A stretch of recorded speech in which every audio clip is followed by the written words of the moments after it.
Oke, baik. Assalamualaikum warahmatullahi wabarakatuh. Terima kasih teman-teman sekalian yang sudah bersedia hadir kembali dalam kegiatan data sharing kita pada siang hari ini.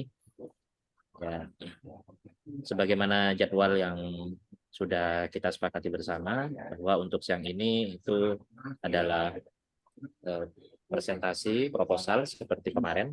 Ya, presentasi proposal seperti kemarin.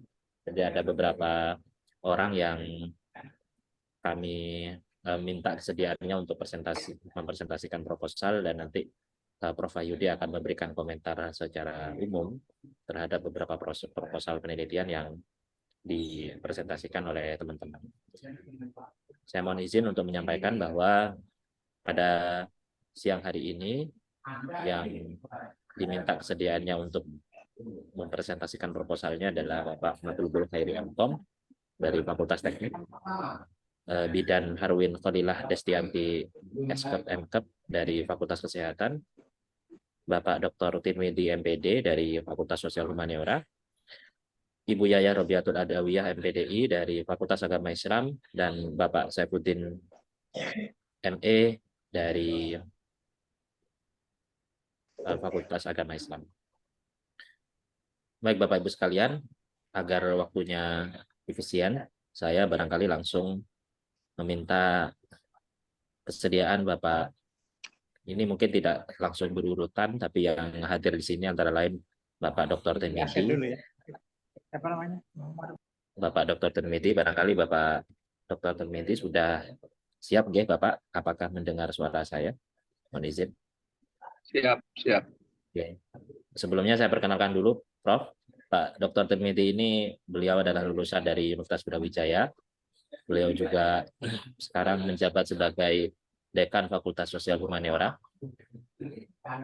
Konsentrasi beliau, bidang studi yang beliau saat ini pegang itu adalah bahasa Inggris.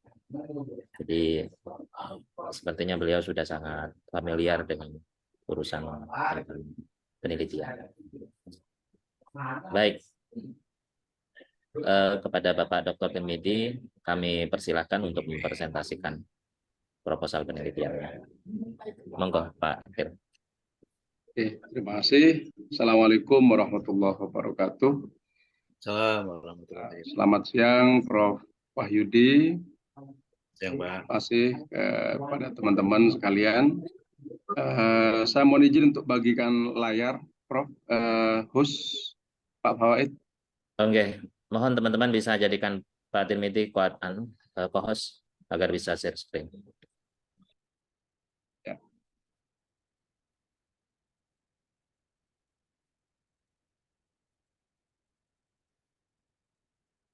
Belum.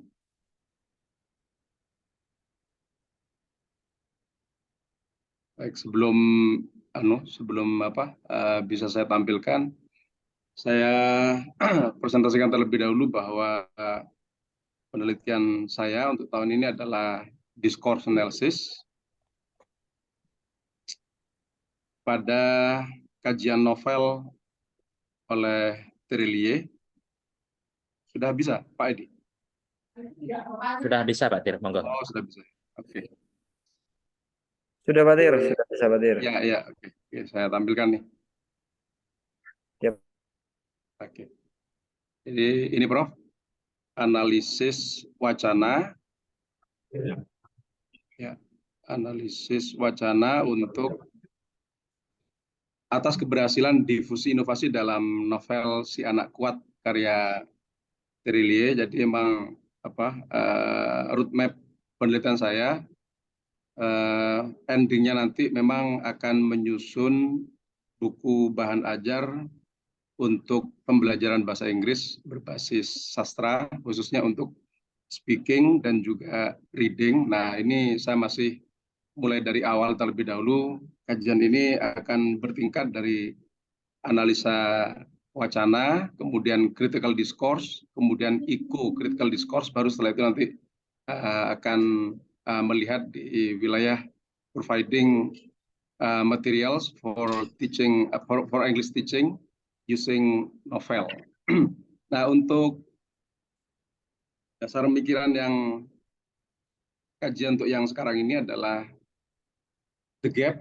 Itu banyak kasus di pedesaan di Indonesia yang membutuhkan inovasi dalam rangka untuk dalam rangka untuk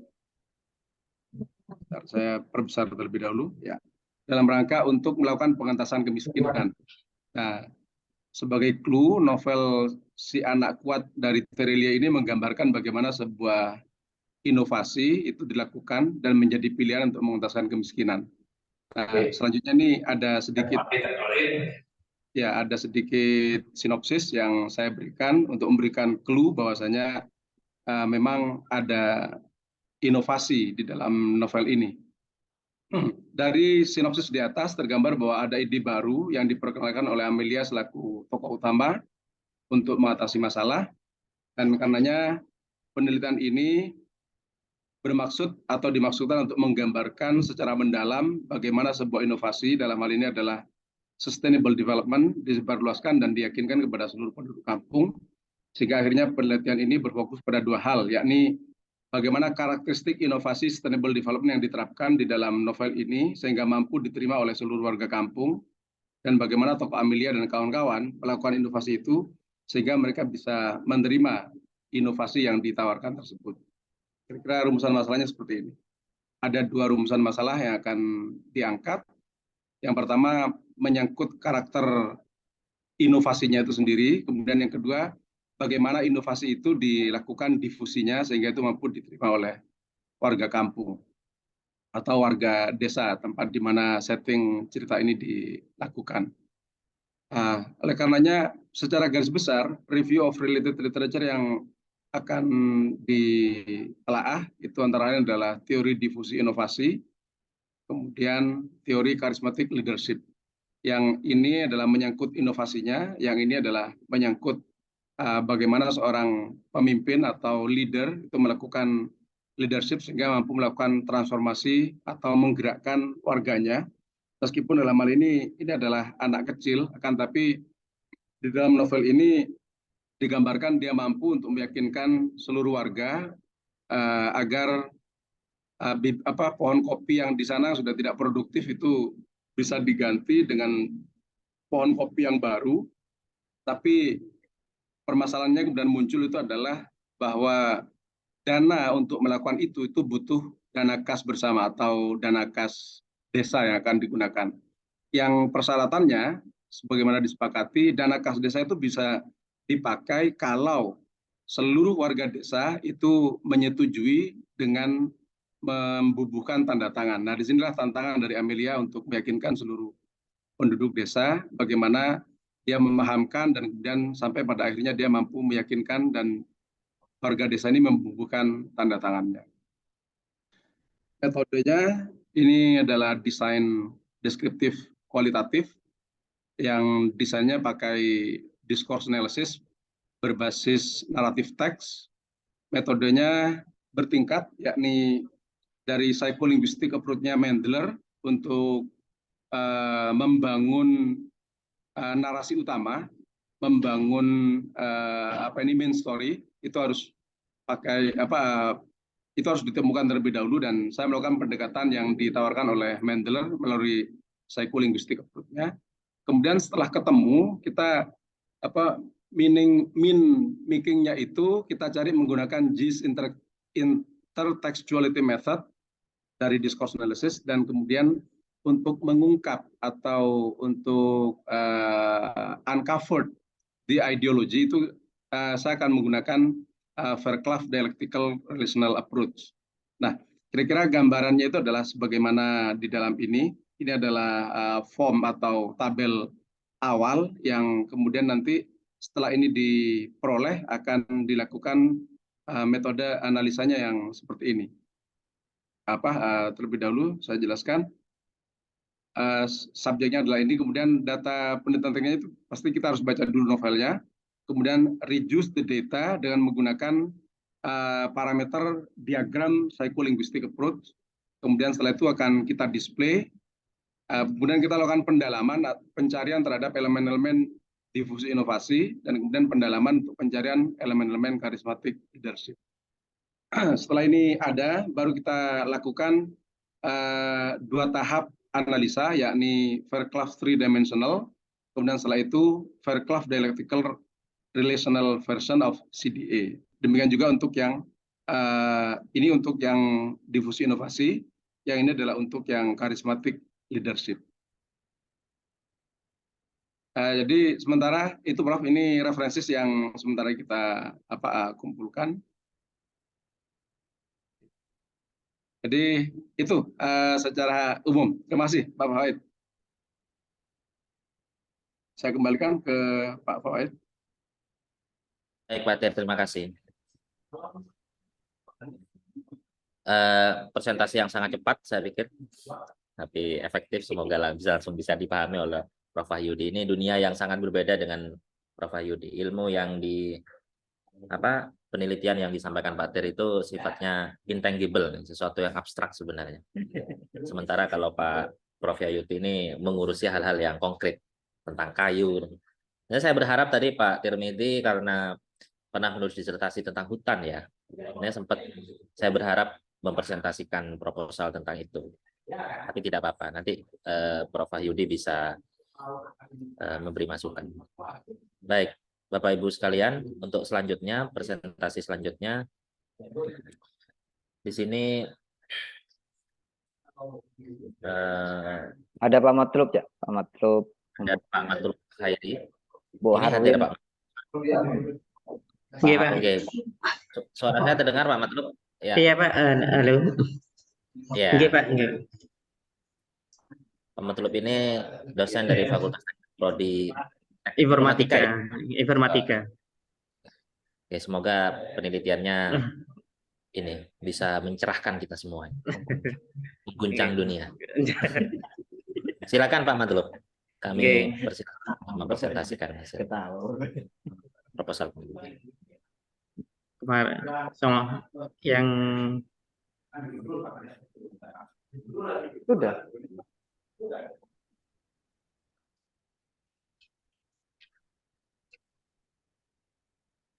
Assalamualaikum warahmatullahi wabarakatuh. Yang saya menggunakan yang KKN itu untuk penelitiannya. Yang monggo Bang. Apa mau kita bantu tampilkan Pak Mas, atau panjenengan sendiri yang akan menampilkan? Saya tampilkan.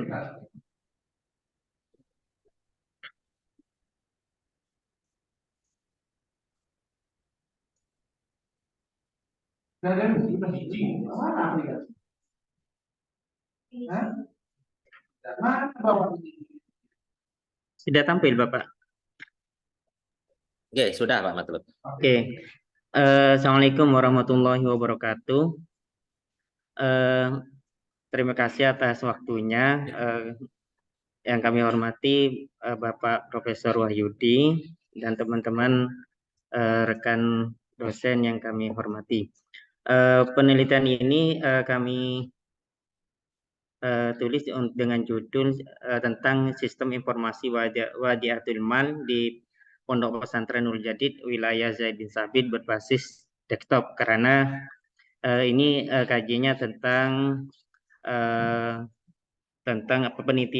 jasa penitipan keuangan santri di Pondok Pesantren wilayah Zaid bin Sabit.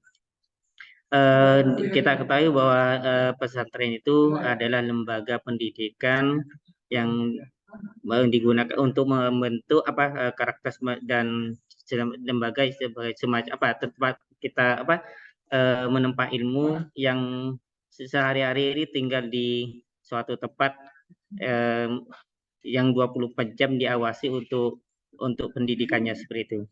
Namun selain pendidikan, di sisi lain adalah yang terpenting adalah pengelolaan keuangan seperti itu ya, untuk menunjang biaya hidup santri seperti itu. Dan jadi penelitian ini fokusnya adalah bagaimana santri yang di wilayah Zaid bin Sabit di sini adalah dibuatkan sebuah sistem informasi yang untuk mengetahui informasi-informasi yang untuk menyimpan data-data keuangan santri, untuk melakukan memanage keuangan santri seperti itu, Bapak. Kemudian untuk ininya, untuk metodenya yang kita gunakan adalah kita menggunakan metode prototyping yang dengan tahapan. Yang pertama adalah ada komunikasi, di mana komunikasi adalah untuk menggali informasi dari kebutuhan sistem yang akan dikerjakan yang sesuai dengan kebutuhan pengguna seperti itu ya. Kemudian yang kedua adalah tahapan quick design, yaitu melakukan mendefinisikan user design, UI UX dan sesuai dengan kebutuhan sistem seperti ya.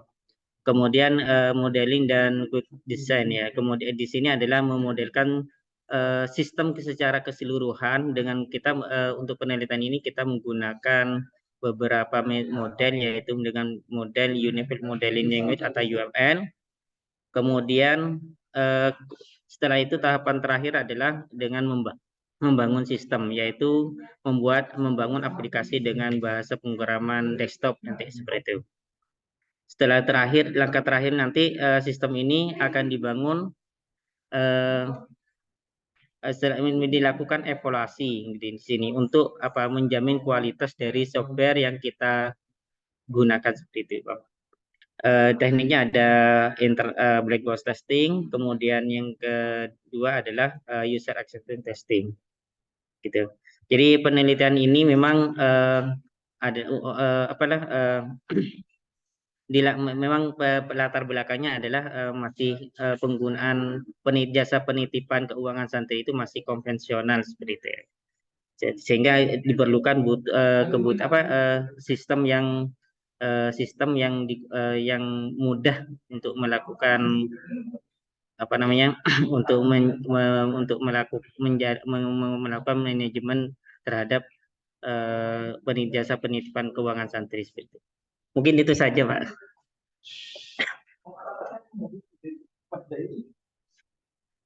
Ini ya.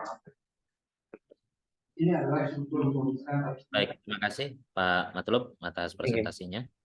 Kamu jelaskan Langsung saja ke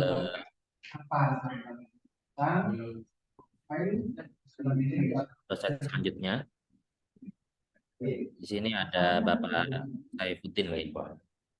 Ini adalah Bapak Saifuddin masih menuju skripsi. Ibu Harwin dari Fakultas Kesehatan. Baik, Pak. Sehat Ibu Harwin? Ibu Harwin itu masuk dosen favorit Prof dari Fakultas Kesehatan. Banyak disenangi oleh mahasiswi juga tentu saja. Kebetulan beliau masih single. Ya Bu Harwin ya? Kayaknya masih single. Iya, doanya Pak. Semangat. Mantan ketua LPPM ini Prof dulu. Waktu masih belum bergabung jadi UNUJA, beliau ketua lembaga penelitian Lemlit di Fakultas Kesehatan. Silakan Ibu Harwin. Baik, terima kasih Pak Fawaid. Baik, yang saya hormati Prof. Yudi Saipurno. Assalamualaikum warahmatullahi wabarakatuh. Waalaikumsalam. Mohon maaf, saya izin untuk share screen. Mana ya? Yes.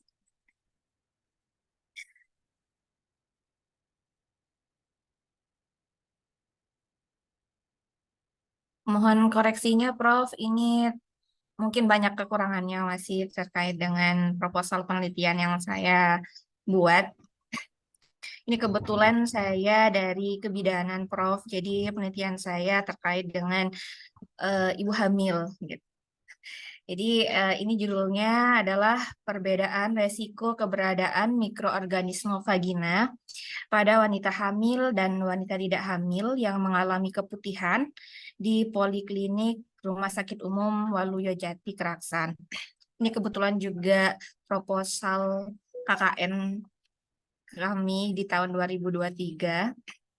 Ini untuk abstrak penelitiannya seperti yang diminta oleh LP3M, harus di sana harus menyangkut ada latar belakang, kemudian metode penelitian dan rencana pembahasan. Di sini saya menampilkan bahwa keputihan ini sangat sering dialami oleh wanita, baik wanita hamil dan tidak hamil, sehingga ada yang dia itu keputihan yang patologis dan fisiologis gitu, sehingga mikroorganisme yang di dalam keputihannya itulah yang nantinya akan kami teliti begitu. Untuk desain penelitiannya ini menggunakan observational analytic dengan pendekatan cross-sectional.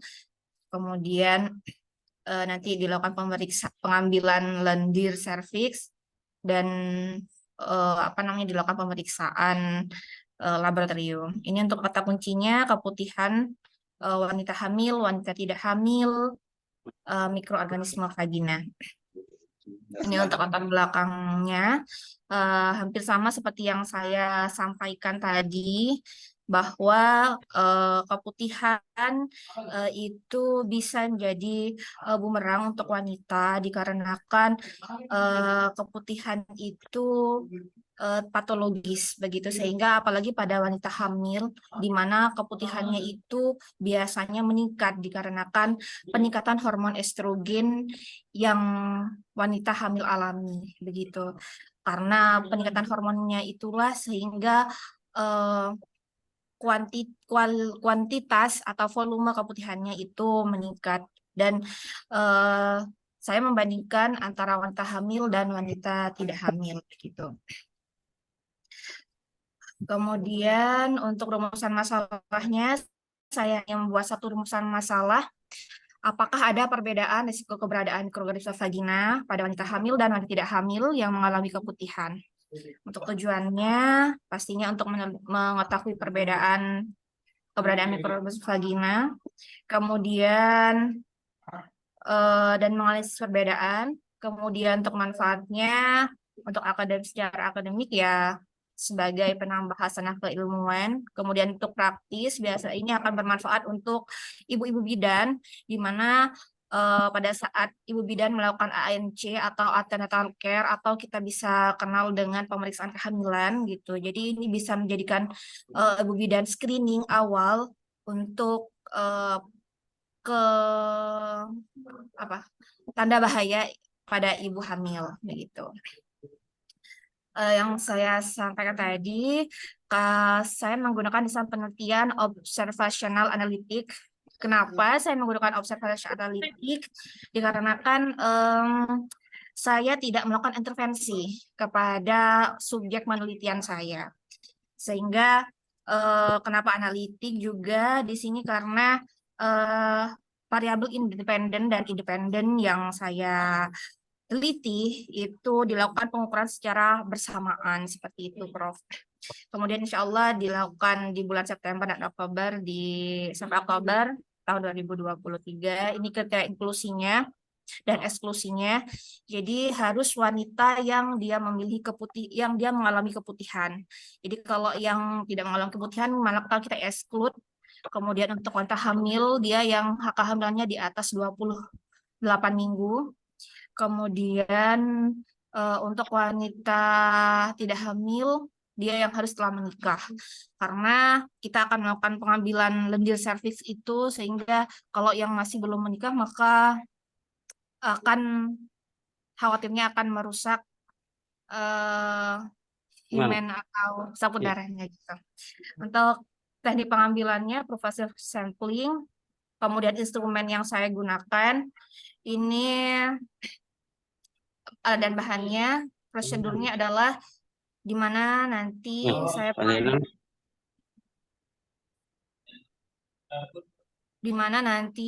saya mengambil meminta info konsen dulu, kemudian mengambil lendir serviks, tepatnya di ostium serviksnya dan dinding vaginanya. Jadi kami tidak mengambil lendir serviks yang sudah keluar dari vagina atau yang sudah ada di vulva begitu. Jadi ini untuk menghindari keberagaman hasil nantinya seperti itu. Kemudian dilakukan pemeriksaan menggunakan sediaan basah dengan dicampur NS atau Norman salin, kemudian diperiksa di bawah mikroskop.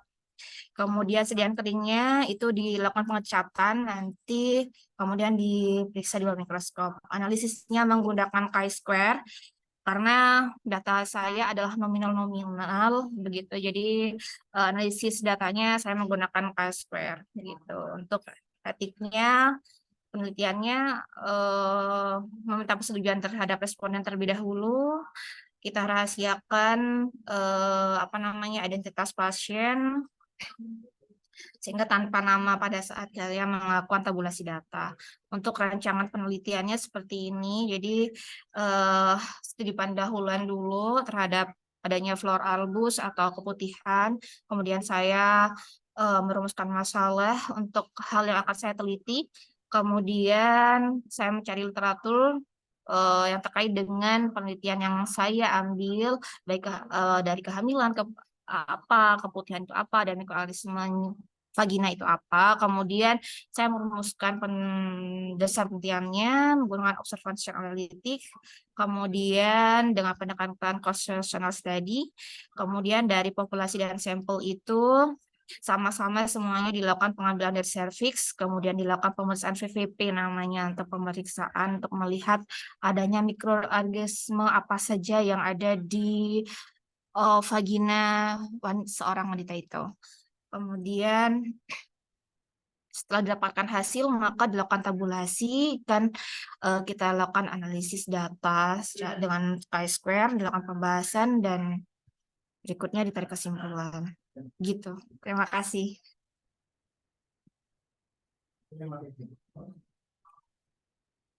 Baik, terima kasih Bu Harwin atas presentasinya.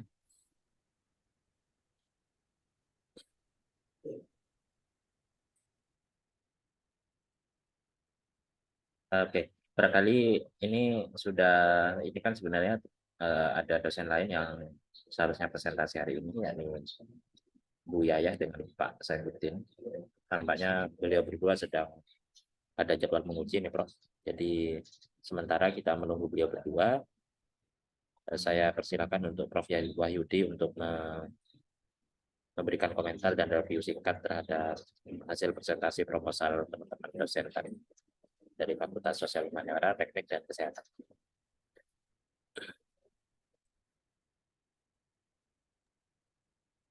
Baik, terima kasih Pak Fawait. Suara saya bisa didengar ya? Terdengar, Prof. Iya, karena di sini hujan jadi saya pakai headset. Suaranya agak ribet di luar. Baik, terima kasih ya Bapak Ibu sekalian yang telah sharing proposalnya. Nah, memang untuk topik yang 1-2 ini ya, ini memang tadi yang disampaikan sama Pak Fawait tadi, disiplin ilmunya agak berbeda jauh begitu. Sehingga dalam hal kosakata, dalam hal metodologi penelitian, dalam hal analisis data ya, saya juga meraba-raba kira-kira mau kemana ini Pak Dr. Tirmidzi ini ya. Tapi intinya kalau saya tidak salah ya, jadi ada satu novel. Ini novelnya fiksi atau ini Pak? Novel sejarah. Oh, sejarah ya. Jadi fakta enggak, gitu ya. Bukan novel fiksi. Oh, fiksi ya. Ya, fiksi. Nah, tentunya fiksi ini kan ya tidak tahu ya apakah nanti memang di di masyarakat itu bisa working atau tidak gitu ya. Tapi saya pikir namanya kajian ya sah-sah saja begitu. Ya karena memang dalam memperkenalkan satu inovasi baru ya, terutama difusi ke berbagai khalayak itu kan memerlukan tantangan ya, sampaikan pendanaan. Dan ini kalau objeknya masyarakat itu memang sangat-sangat ya complicated. Tapi apa yang telah disusun oleh Pak Trimidi dari logic frame yang ada itu ya, saya paham, saya mengerti. Nanti akhirnya itu seperti apa kayak gitu, ya. Tadi kalau tidak salah kan nanti endingnya itu akan menghasilkan suatu teaching material gitu, yang berbasis sastra ya, untuk reading dan writing. Mungkin begitu Pak ya? Barangkali Bukan, Prof.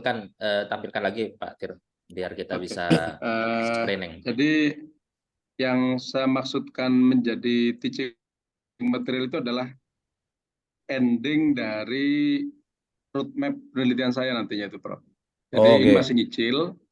Roadmap penelitian itu nanti akan berisi 3 hal, yakni teaching material berbasis discourse analysis, kemudian Oke. berbasis critical discourse analysis, dan yang terakhir itu berbasis critical discourse analysis. Nah, ini saya menyicil dari yang paling awal itu kajian tentang discourse analysis. Yang kalau itu nanti saya beruntung itu ada satu novel yang itu bisa dikaji dalam tiga pendekatan itu, Prof. Jadi dikaji discourse-nya, setelah itu dikaji critical discourse-nya, setelah itu dikaji tentang critical discourse-nya. Jadi saya sengaja memilih novel-novel yang berbasis lingkungan, karena saya dulu S3-nya adalah S3 lingkungan di Brawijaya, Prof.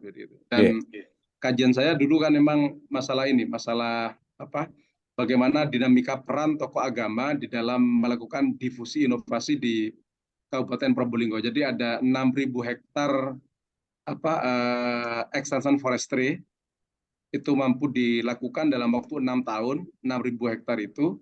Yang itu kemudian saya mendapatkan rekomendasi itu tolong dikaji, karena ini sebuah keunikan dan itu adalah sebuah kelangkaan, karena ternyata secara teoritis secara kajian kepustakaan didapat bahwa gerakan rehabilitasi hutan dan lahan kritis di Indonesia mulai tahun 47 sampai dengan tahun 2010 waktu saya melakukan penelitian itu kan memang gagal total tuh, Prof. Nah, justru ini menjadi anomali, kok ini malah justru berhasil menghijaukan 6.000 hektar. Itu dasar dari penelitian ini. Saya sudah menelitinya di lapangan dan sekarang saya kepingin melihat bagaimana potret sebuah karya fiksi tentang difusi inovasi di novel gitu, Prof. Kira-kira. Oke, Pak. Suwun. Ya. Ya, mungkin sedikit ya yang berkaitan dengan disiplin ilmu saya tentang RHL tadi ya. Rehabilitasi lahan dan hutan, katakanlah kayak gitu. Yang selama ini gagal itu karena memang hanya dimonopoli oleh instansi itu saja. Kalau melibatkan katakanlah tadi yang Bapak sampaikan tokoh agama ya, karena masyarakat memang yang didengar itu tokoh agama, bukan pegawai pegawai dinas teknis itu ya. Nah, itu yang saya tekankan kepada teman-teman di Unuja ya. Karena salah satu karakteristik dari Unuja itu kan mengangkat kearifan lokal gitu. Nah, apa yang disampaikan sama Pak Trimidi tadi kan salah satu kearifan lokal ya. Jadi kontribusi ataupun peran serta dari tokoh agama itu ya dalam membantu ya keberhasilan RHL itu. Hutan rakyat, Prof. Hutan rakyat. Jadi di sini anomali, Prof. Yang justru gagal itu, yang justru gundul itu adalah hutan lindung. Jadi buffer zone-nya itu berhasil, tapi justru yang gundul itu adalah hutan lindungnya. Hutan lindung, ya. Betul, ya. Karena kalau mau menebang yang hutan rakyat itu tidak berani karena ada yang punya. Tapi kalau hutan lindung itu kan milik negara. Jadi negara ya. Ini memang perlu kajian agak mendalam. Ini kenapa masyarakat kalau itu milik negara kok dianggap sebagai open source deh, semuanya boleh ngambil, semuanya boleh ini. Itu loh, Bapak, sebagai clue saja ya. Iya. Di lapangan seperti itu. Khusus di ya, Probolinggo. memang. Saya pikir di tempat lain juga gitu, Pak. Ya, identiknya kan gini ya. Ini ada kekayaan negara yang nganggur, tapi saya kelaparan gitu. Kan begitu identiknya ya.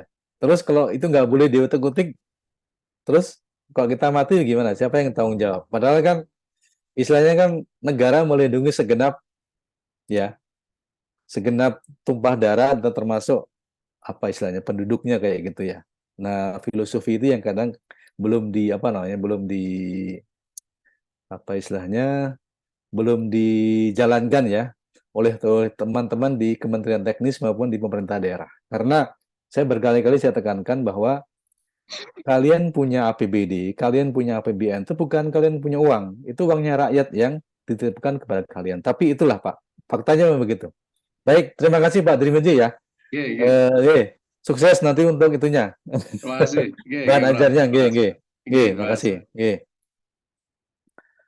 Berikutnya kepada Bapak namanya agak susah nih ya.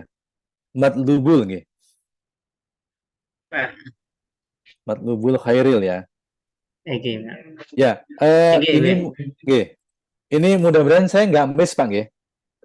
Jadi kalau boleh saya tangkap itu maksudnya Bapak Terus kontraskan rekornya. itu kan tabungan santri ya. Oke. Cuma pakai bahasa Arab jadi saya nggak terlalu paham. Lagi pakai istilah pesantrennya gitu Pak, istilahnya. Oke. Apalagi tadi pakai Zaid bin Sabit ya. Wilayahnya. Nah, itu nama asrama atau nama asramanya, Pak? Nama asrama ya. Okay. Ya, makanya kayaknya nama asrama ini gitu. Nah, jadi yang saya tangkap begini, Pak. Kalau secara manual kan kita titip uang cash, terus dicatat sama Ustadz. Nanti kalau ambil juga apa istilahnya? Dicatat sama Ustadz gitu ya. Nah, kira-kira inovasi yang Bapak tawarkan itu nanti santrinya itu katakanlah menabungnya dengan cash, waktu mengambilnya itu dengan kartu atau dengan apa yang bisa dimonitor di desktop atau bagaimana Pak? Kira-kira garis besarnya?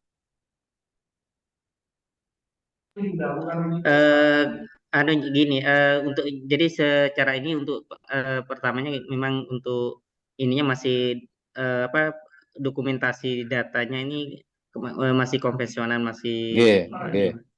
Nah, ini perubahan yang alih teknologi ke teknologi yang berbasis desktop. Tapi untuk setorannya masih manual sih. Iya, setorannya manual. Nanti mengambilnya tetap ke ustadznya tadi. Oh, ke ustadznya tadi. Cuma pencatatannya, proses manajemen sajanya, Pak. Manajemen keuangannya saja, Pak. Seperti itu. Oh, jadi administrasinya, gitu? Ya, administrasinya. Ya. Terus dengan administrasi yang katakanlah yang berbasis desktop itu, apakah siswa juga bisa memonitor? Artinya, saya kemarin nabung katakanlah 500.000. Terus saya gunakan 200.000. Berarti kan sisanya mungkin masih 300.000 gitu. Nah, itu apakah jadi intinya terbuka nggih? Artinya informasi itu bisa diakses oleh katakanlah pengelola dan juga oleh penabung dan mungkin juga orang tua nggih.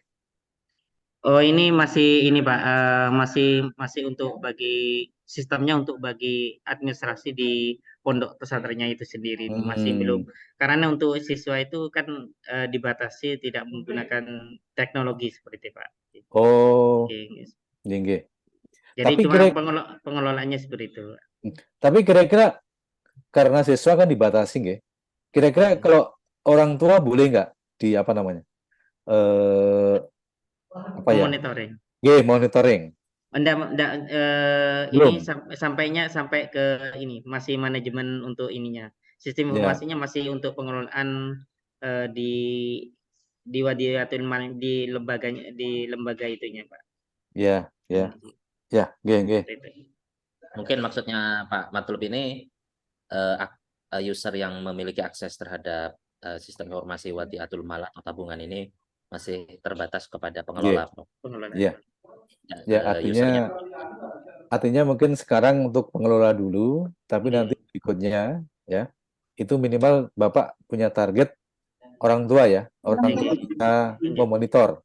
Artinya BLT berarti beres ya? BLT beres ya? Anak, katakanlah uang saku anak saya bulan ini tinggal katakanlah 20.000 atau berapa gitu kan. Sehingga berarti saya harus tambah lagi kayak gitu. Karena ya saya juga pengalaman begitu Pak. Jadi ada anak di pondok begitu. Nah kita kadang-kadang bisa itu apa namanya, bisa monitor ya. Malah Iya. kadang-kadang setiap pengeluaran tuh ada pemberitahuan ke kita gitu. Nah tadi saya pikir nanti mudah-mudahan ya apa yang program IT yang Bapak rancang ini nanti mudah-mudahan bisa ke sana sehingga ya semuanya bermanfaat ya, dan Iya. Bapak juga ya bisa mendapat license itu ya, license untuk software yang Bapak kembangkan tadi. Karena di sini memang menggabungkan antara kebutuhan ya, kebutuhan pengelola supaya transparan, terus kebutuhan orang tua juga bisa memonitor ya pengeluaran, terus juga permasalahan yang ada ya. Karena ini kan masalah Iya. uang. Masalah keuangan. Ya, masalah uang tuh biarpun sedikit juga apa istilahnya, tidak, fitnahnya banyak Pak. Iya. Fitnahnya banyak. Terus juga ini kan juga menggabungkan keahlian dari Pak Ahmad Lubul yang katakanlah background-nya teknologi informasi untuk diterapkan membantu memecahkan masalah yang dihadapi oleh santri maupun pengelola uang tabungan atau uang saku santri.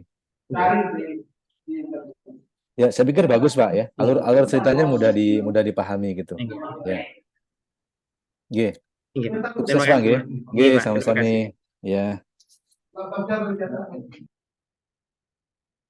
Nah, berikutnya Ibu Harwin nggih. Inggih Pak, inggih Wah, Prof. nggih. Saya saya agak takut-takut nih Bu, memberikan ulasan ini. Kayaknya iya, daerahnya sensitif sekali nih. Ya, jadi Ya, koreksi ya dari Prof. GG Bu, nggih. Mungkin masukkan saja Bu nggih. Masukkan saja. Nah, ini kan saya pikir masalah yang sering dihadapi ya. Dihadapi oleh ibu-ibu ya, baik yang sudah menikah maupun yang belum menikah begitu. Cuma ibu fokusnya kan ke ibu hamil ya. Ibu Ibu hamil hamil dan tidak hamil, ya, Prof. ibu Apa hamil dan tidak hamil ya. Tapi yang tidak hamil itu berarti ibu, bukan yang belum ibu. Ibu, Ibu. ibu. Belum tentu sih paspornya. Ini harus yang sudah menikah gitu. Jadi nggak harus ibu. Oh ya, berarti yang itu kan yang sudah married ya, Iya. yang sudah married. Nah, mungkin nanti agak ditegaskan ya, yang tidak hamil itu ya, yang sudah married, yang sudah menikah gitu. Nah, Mohon maaf, Prof, sudah iya. di kriteria inklusinya sudah Oh sudah saya. ya. Oke, Oke. baik Bu, makasih ya. Tadi kan manfaatnya ada manfaat akademik ya. Ibu akan membuat satu bahan ajar ya, kalau nggak salah ya. Inggih, Prof. Ya, bahan ajar. Nah, sebenarnya juga bisa ditambahkan sebagai bahan praktikum ya. Bahan praktikum. Nah, terus juga bagi masyarakat kan saya pikir sebagai sarana pengabdian ibu ya, pengabdian kepada masyarakat begitu. Selain penelitian loh, karena nanti kan larinya kalau itu katakanlah mikroorganisme dalam katakanlah organ intim wanita ini, ya, apakah dia bisa dicegah atau ada katakanlah tindakan-tindakan preventif ataupun tindakan-tindakan kuratif kayak gitu. Bisa dicegah untuk agar dia tidak menjadi patologis atau Ya, ya. ya, artinya itu kan salah satu apa namanya parameter juga yang bisa ibu ikutkan dalam penelitian ini ya. Nanti dalam katakanlah skema yang lain apakah pengabdian kayak gitu. Ya. Nah, terus juga apakah juga ini pertanyaan Bu ya. Apakah juga keberadaan mikroorganisme itu nanti berkorelasi dengan katakanlah mungkin kesehatan janin atau mungkin kesehatan ataupun fungsi reproduksi lainnya gitu. Nah, itu juga saya tidak tahu. Dan apakah ibu ingin tahu dengan hal itu gitu? Oh, ini bisa jadikan ini ya, Prof ya, penelitian berikutnya ya, Prof. Tidak penelitian berikutnya.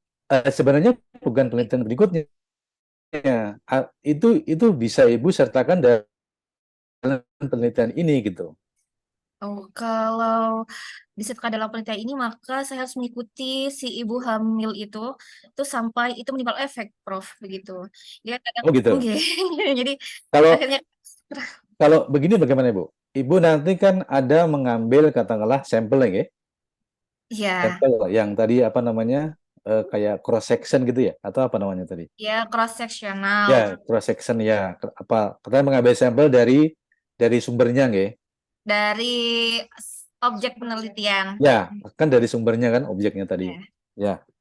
Nah, apakah Ibu mengambil saja atau Ibu juga ingin mengetahui identitas dari sumber itu? Mengambil dan ingin mengetahui. Ya, ya. Biasanya kan, Kan tadi kan yang jelas identitasnya kan hanya dibedakan antara ibu hamil dan ibu tidak hamil. iya, Ya, benar. Tapi di ya, dalam ibu tidak hamil itu kan ada faktor umur, ya. Katakanlah dua-duanya ada faktor umur, Bu ya. ya, Faktor sudah. umur. Oke, coba Ibu. Oke, Prof, Oke, ini saya jelaskan kembali oke. terkait dengan apa namanya agar tidak menimbulkan hasil yang beragam gitu. Jadi Ya, di kriteria inklusif saya sudah saya juga kriteriakan untuk wanita yang dengan usia produktif begitu. Jadi memang ibu-ibu yang usia produktif seperti itu, Prof. Kemudian yang untuk mikroorganismenya memang antara ibu hamil dan tidak hamil. Namun pada saat pengambilan dan pada saat pemeriksaan apa saja sih yang mikroorganisme apa saja yang ada di ibu hamil dan ibu tidak hamil itu dibandingkan, Prof, gitu. Lebih banyak yang mana mikroorganisme patogennya seperti itu. Jadi bukan hanya satu mikroorganisme atau satu ibu hamil atau ibu tidak hamil yang diambil sampel gitu, tapi beberapa. ya. Baik, Bu. Saya paham. Jadi kan intinya Ibu ingin melihat ya perbedaan mikroorganisme pada ibu hamil dan ibu tidak hamil. Nah, terus eh, di dalam ibu hamil ataupun ibu tidak hamil itu kan tadi ibu sudah membatasi faktor usia produktif umur Iya, nggih. Nah, iya. usia produktif itu wanita itu kan berselang, Bu. Katakanlah dari pertama kali mendapatkan apa istilahnya men ataupun dia menikah itu usia berapa sampai mungkin katakanlah umur 45 kan juga masih bisa hamil nggih. Enggak, Prof. Ini kan saya mengambil juga dari literatur bahwa usia reproduktif pada wanita itu mungkin saya membacanya yang literatur dari WHO, Prof gitu. Jadi usia reproduktif itu antara usia 18 tahun sampai usia 45 tahun. Ya. Nah, ibu kan juga ingin tahu kan apakah pada wanita hamil ya katakanlah kecenderungan apa namanya eh, organisme ini berada ini apakah dipengaruhi oleh umur atau tidak? Oh, enggak, paham. Ya, itu baru satu faktor umur, Bu ya. Belum Hmm. berikutnya dengan kebersihan. Oke.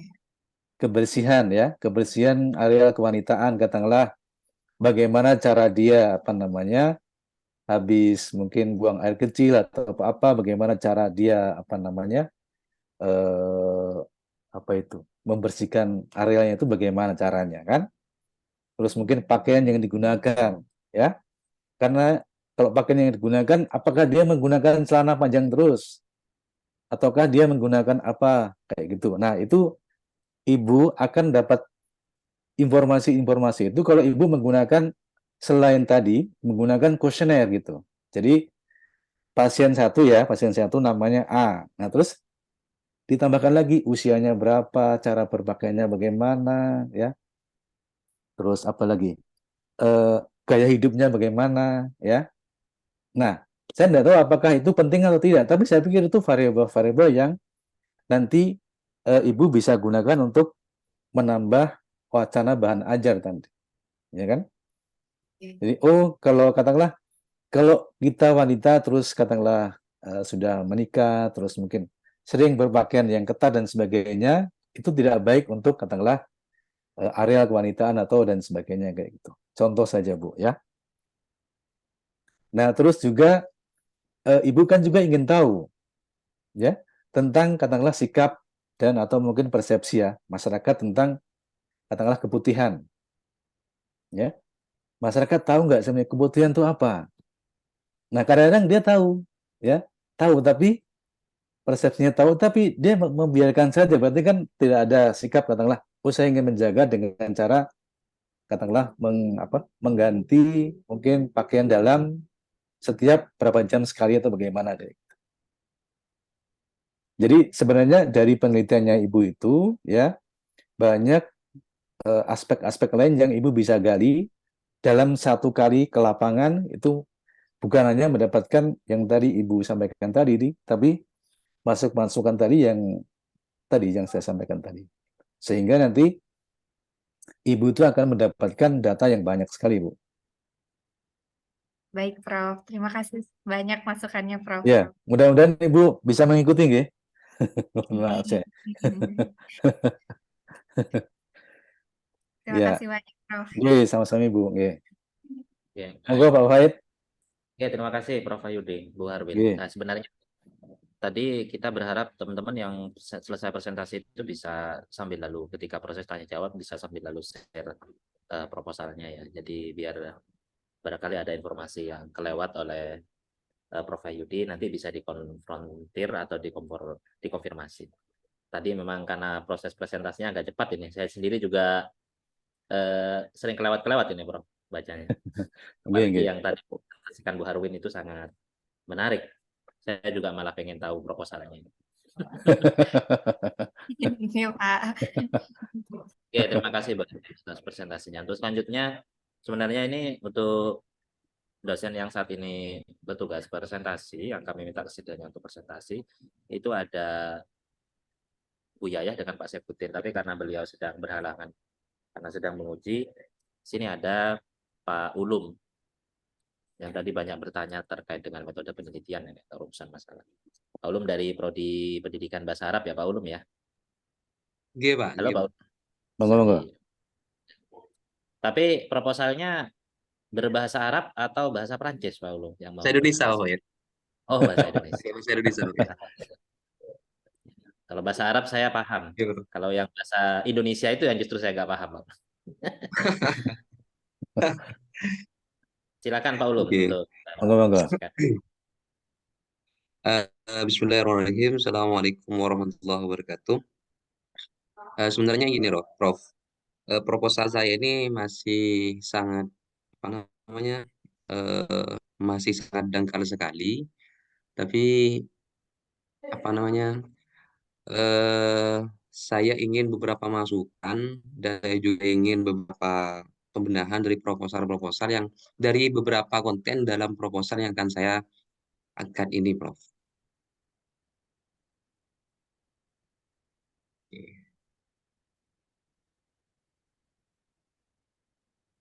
Saya di sini dari Prodi PBA, Prof. Kebetulan di PBA itu kita diusahakan untuk mengangkat 4 paharot itu, 4 skill kebahasaan. Yaitu pertama skill tentang bicara, yang kedua itu tentang menulis, yang ketiga itu tentang membaca dan mendengarkan. Nah, selama ini yang kita pahami bahwa bahasa Arab itu ditafsirkan atau diinterpretasikan sebagai bahasa yang bisa mengkomunikasi kita atau sebagai alat komunikasi. Jadi, di sini saya mau melihat bahwa bahasa Arab itu... Mohon maaf Pak Ulum, apakah bisa diperbesar sedikit dokumennya? Biar kita juga membaca. Baik, terima kasih Pak Ulum. Sudah agak besar. Oke, sudah lumayan, meski tidak terlalu besar.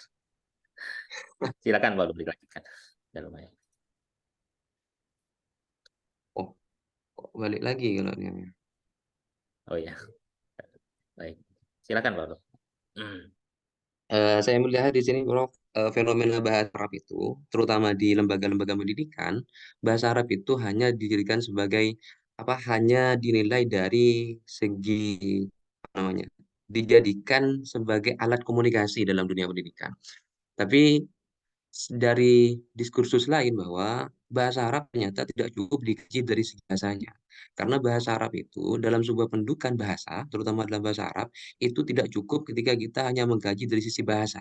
Tapi di situ juga akan dikaji dari segi budaya bahwa dalam setiap era atau dalam setiap masa, ternyata bahasa itu mengalami perkembangan-perkembangan yang ada. Nah, sama dalam dunia pendidikan, maka dalam dunia pendidikan, orang yang mengajar atau mempunyai waktu untuk mengajar bahasa, terutama bahasa Arab, ternyata di situ mempunyai beberapa kelemahan. Salah satu kelemahannya itu adalah metodenya. Dari metode yang digunakan ternyata di situ kurang membangkitkan motivasi belajar di peserta didik itu. Maka di sini saya mencoba untuk menyemai metode itu dalam konteks pembelajaran. Bagaimana dalam pembelajaran itu metode akan menjadi suatu penunjang bahwa motivasi itu bisa terangkat atau bisa bisa apa namanya bisa meningkat dari metode yang digunakan dalam pembelajaran bahasa Arab itu sendiri. Nah, kebetulan di sini saya menggunakan metode al-i'tiqadiyah. Al-intiqoyah. Al-intiqoyah itu dalam bahasa mudahnya itu adalah metode campuran, Bro. Electric method. Nah, saya melihat ternyata dulu ketika saya itu masih aktif di MTS Nurul Jadi, ternyata metode ini sangat sangat ampuh untuk diterapkan. Karena metode ini mampu dapat menyamakan atau dapat apa namanya, eh, memfungsikan metode ini atau menyederhanakan metode ini dengan kondisi-kondisi yang dialami oleh peserta didik. Ketika peserta didik itu hanya menggunakan satu metode, maka di situ juga akan berdampak kepada beberapa psikologi yang berada di masing-masing peserta didik. Karena saya melihat psikologi dari masing-masing peserta didik itu beraneka ragam. Oleh karenanya, di sini membutuhkan metode yang cukup, metode yang tepat guna untuk apa namanya? Untuk menyesuaikan dengan kondisi masing-masing psikologi peserta didik itu dalam konteks pembelajaran atau proses belajar mengajar. Maka di sini saya menggunakan metode al-intiqoiyah atau metode elektik atau metode campuran, Prof. Nah, kebetulan penelitian saya itu ada di Besuki, Prof. Nah, saya melihat di fenomena di sana banyak varian fenomenanya.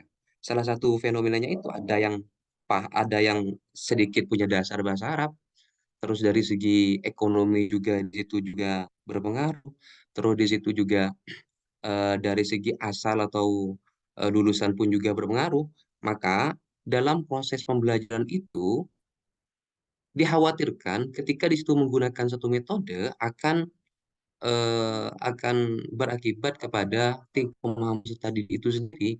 Maka di situ guru menggunakan metode elektik atau metode campuran untuk menanamkan atau untuk membangkitkan motivasi belajar pada peserta didik itu sendiri, Bro. Maka di sini saya mencoba melakukan penelitian apakah di situ dengan menggunakan metode Itikodia dengan cara dan implementasinya atau bagaimana format di lapangannya, maka disitulah yang akan saya lakukan penelitian. Itu adalah latar belakangnya, Prof. Terus di sini metode yang saya gunakan adalah metode kualitatif, metode deskriptif dengan pendekatan kualitatif, Prof. Terus analisis datanya di sini saya menggunakan interaktif model. Hal ini saya gunakan karena memang dalam analisis itu saya bisa langsung melakukan sebuah evaluasi atau saya langsung melakukan sebuah kajian tentang implementasi dari metode yang digunakan pada proses pelajaran bahasa Arab di MA Nurul Hikmah Besuki tersebut dengan beberapa pertimbangan-pertimbangan, Prof. Yaitu pertimbangan latar belakang, terus pertimbangan kemampuan guru, terus pertimbangan-pertimbangan yang lain. Maka di sini saya menggunakan analisis data interaktif yang dipopulerkan oleh Miles itu. Terus yang berikutnya adalah rancangan penelitian saya. Jadi dalam rancangan penelitian ini adalah penelitian deskriptif dengan pendekatan kualitatif. Nah, di mana dalam penelitian itu saya mau melihat, Prof, tentang bagaimana cara-cara yang dilakukan dalam penggunaan metode tersebut. Terus yang kedua, saya mau melihat tentang bagaimana nanti keberdampak dari metode elektik yang digunakan oleh guru tersebut dalam pembelajaran bahasa Arab. Karena dari latar belakang yang saya paparkan barusan bahwa banyak varian latar belakang yang dialami oleh peserta didik itu, sehingga tersebut bisa berpengaruh terhadap tingkat motivasi belajar bahasa Arab. Nah, ketika dalam suatu metode itu salah atau tidak tepat dalam penggunaannya, maka hal tersebut juga akan berdampak terhadap motivasi yang dialami terhadap belajar bahasa sendiri. Maka disinilah saya tertarik untuk melihat dan meliti tentang beberapa tentang metode yang digunakan oleh guru bahasa Arab Miriam Anul Hikmah Besuki itu tentang bagaimana dia mampu membangkitkan motivasi belajar bahasa Arab peserta didik di sekolah tersebut. Gitu, Bro. Untuk sementara begitu, Bro.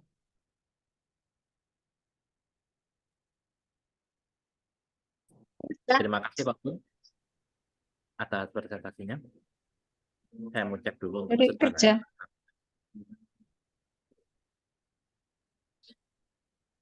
Oke. Sepertinya masih belum, yang dua dosen yang tadi saya sebut sebenarnya masih belum datang.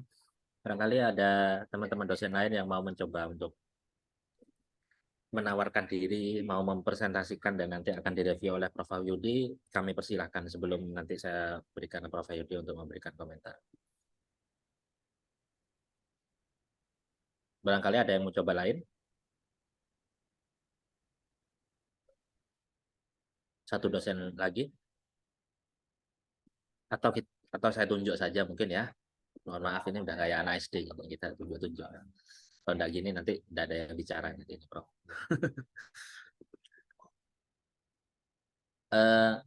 Bu Rifkoh, apakah ada di udara? Karena ya dari darat. Bu Rifkoh Tulusna? Enggak. Atau beliau sedang ujian? Atau Ibu Novela ini? Ibu Novela dari Afgas.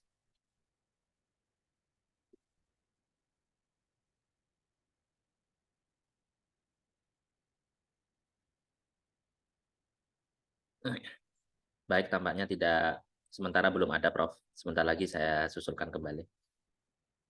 Semoga Prof. Yudi bisa diberikan komentar terkait. Baik, terima kasih Pak Muhammad Ulum, ya. Bapak bahasa apa? Bidangnya pendidikan bahasa Arab, ya. Terus ingin membuat inovasi pembelajaran bahasa Arab melalui al-Thoriqoh al-Intiqoyih. Al-Intiqoyih. Intiqoyih. Qoyah, ya. Tadi yang campuran, ya. Oke. Campuran. Tadi ada campuran tuh yang Bapak maksud tuh yang tadi, skill tadi, berbicara, menulis, terus membaca dan mendengar. Itu Pak ya? Atau beda? Yang dimaksud dengan campuran di sini saya mau mau melihat tentang bagaimana metode-metode itu ketika dicampurkan sebagai motivasi untuk membangkitkan pemahaman bahasa Arab dan 4 skill itu, Prof. Itu skill membaca, menyimak dan lain sebagainya itu. Karena selama ini saya melihat bahwa guru itu hanya menggunakan satu metode dan metode itu ternyata tidak mampu untuk membangkitkan terhadap motivasi belajar bahasa Arab, terutama belajar bahasa Arab di pinggiran, karena tempat penelitian saya itu adalah tempat pinggiran, Bro. Di bibir pantai, Bro. Oh, Di kalau bibir pantai. salah satu metodenya metode apa, Pak? Yang biasa digunakan? Metode di sini saya bisa menggunakan satu metode istimewa atau metode mendengar. Saya ambilkan di situ dari beberapa referensi literatur, dari beberapa referensi video Arab atau bacaan visual atau audiovisual Arab. Terus yang kedua itu adalah dari itu mencoba untuk menerjemahkan terhadap bahasa Arab itu. Jadi dari bahasa Arab itu saya ambilkan dari bahasa Arab yang paling dasar, setelah itu ke tingkat berikutnya, setelah itu ke tingkat berikutnya, tergantung bagaimana nanti tingkat perkembangan pemahaman terhadap bahasa Arab itu sendiri. Satu contoh, Prof, saya ambilkan dari video misalnya, video anak kecil, karena anak kecil bahasa Arab anak kecil itu mudah untuk didengarkan, satu bahasanya pun juga relatif mudah dan lain sebagainya. Nah, setelah itu baru kembangkan dan lain sebagainya. Terus begitu, Prof. Tergantung perkembangan dari pemahaman mereka pada bahasa Arab. Sehingga bahasa Arab di sini bukan hanya sebatas dijadikan sebagai alat untuk belajar, tapi bahasa Arab ini sebagai media informasi dan komunikasi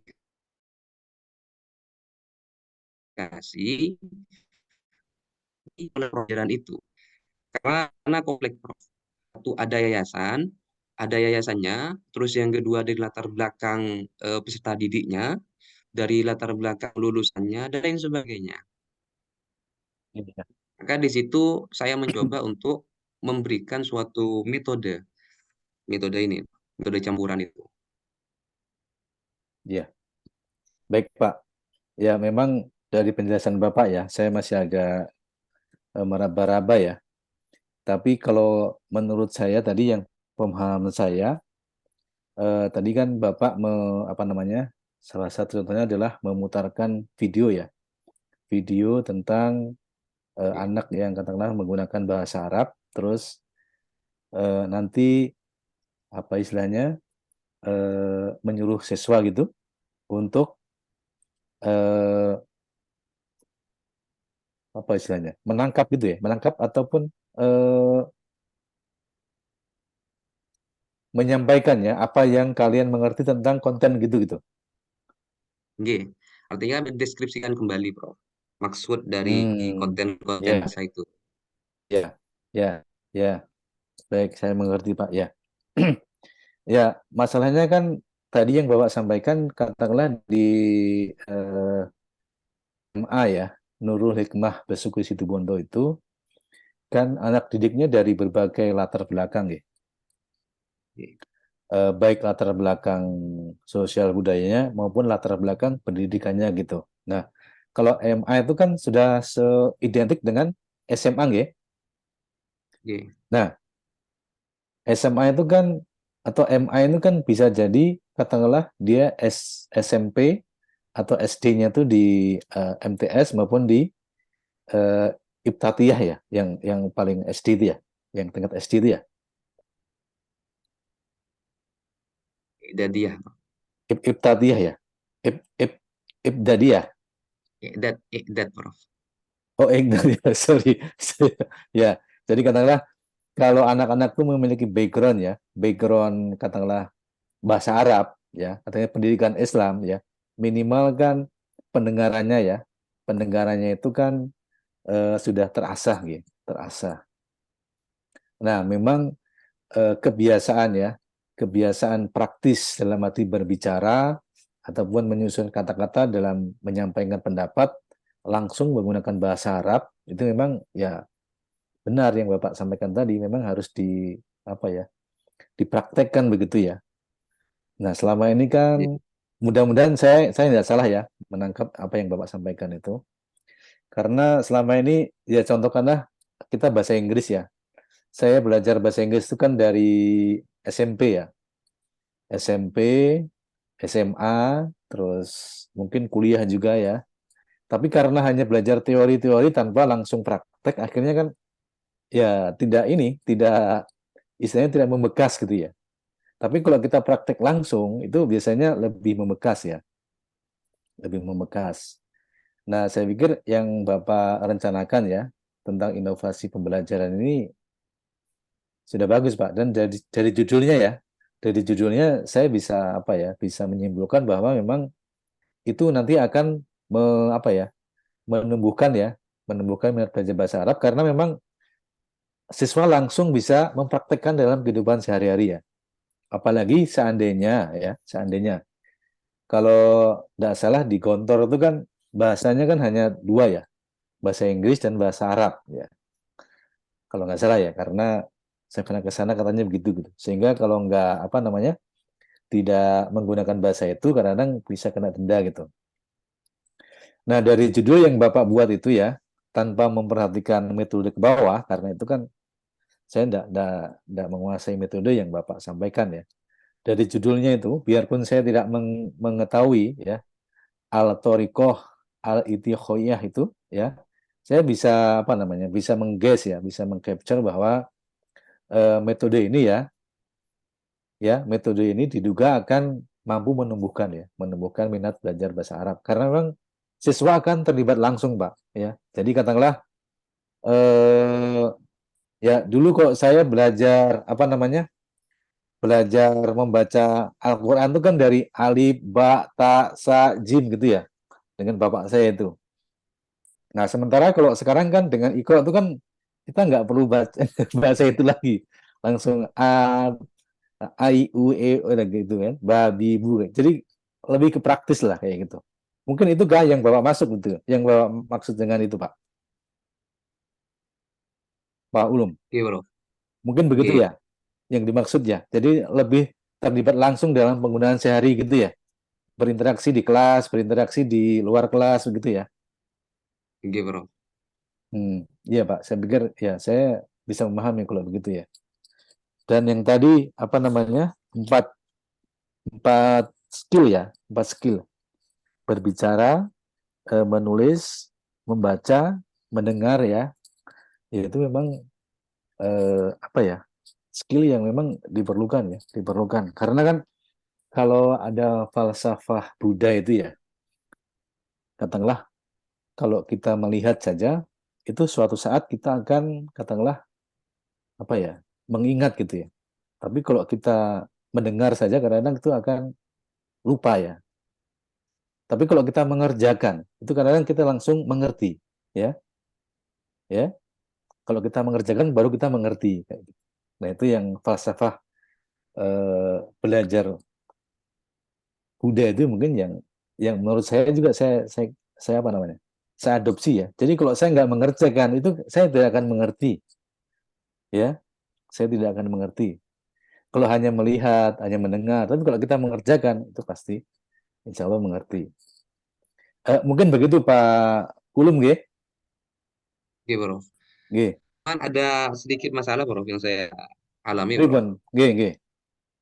Nah, ketika kita dihadapkan, misal, Bro, dalam berbagai macam kondisi di lapangan, tentu di situ banyak aneka ragam masalah yang kita dapati. Salah satunya, misal, yaitu adalah kemampuan peserta didik yang tidak sama. Terus yang Ya, kedua itu adalah faktor psikologisnya yang tidak sama. Ya, dan lain sebagainya, kompleks sekali, Prof. Nah, dalam penerapan suatu metode, itu tentu yang dipertimbangkan itu adalah efektivitas dan efisiensinya. Nah, untuk mengantisipasi kemungkinan-kemungkinan yang tidak diinginkan, kira-kira apa yang perlu dilakukan oleh guru atau dosen lah, misal, Prof, kalau dibenarkan, yang perlu dilakukan sebagai antisipasi dari ketidakefektifan dan ketidakefisiensian waktu tersebut. Karena melihat dari latar belakang yang berbeda, Prof, dari kemauan mereka, toh walaupun di situ ada beberapa pendekatan yang bisa dijadikan alternatif, tapi kan tidak semua pendekatan itu diterima, Prof, antar satu murid, murid yang lain, dan murid-murid yang lain. Itu pun juga akan menjadi masalah baru. Nah, kira-kira apa yang menjadi solusi kita untuk mengantisipasi kemungkinan itu, Prof? kalau saya tidak ada solusi Pak, tidak ada solusi. Artinya begini, itu normal Pak. Itu justru itu yang penyebaran normal ya. Artinya psikologi tiap anak tuh berbeda, terus latar belakang sosial budaya berbeda. Itu yang normal, yang penyebaran normal gitu. Ya.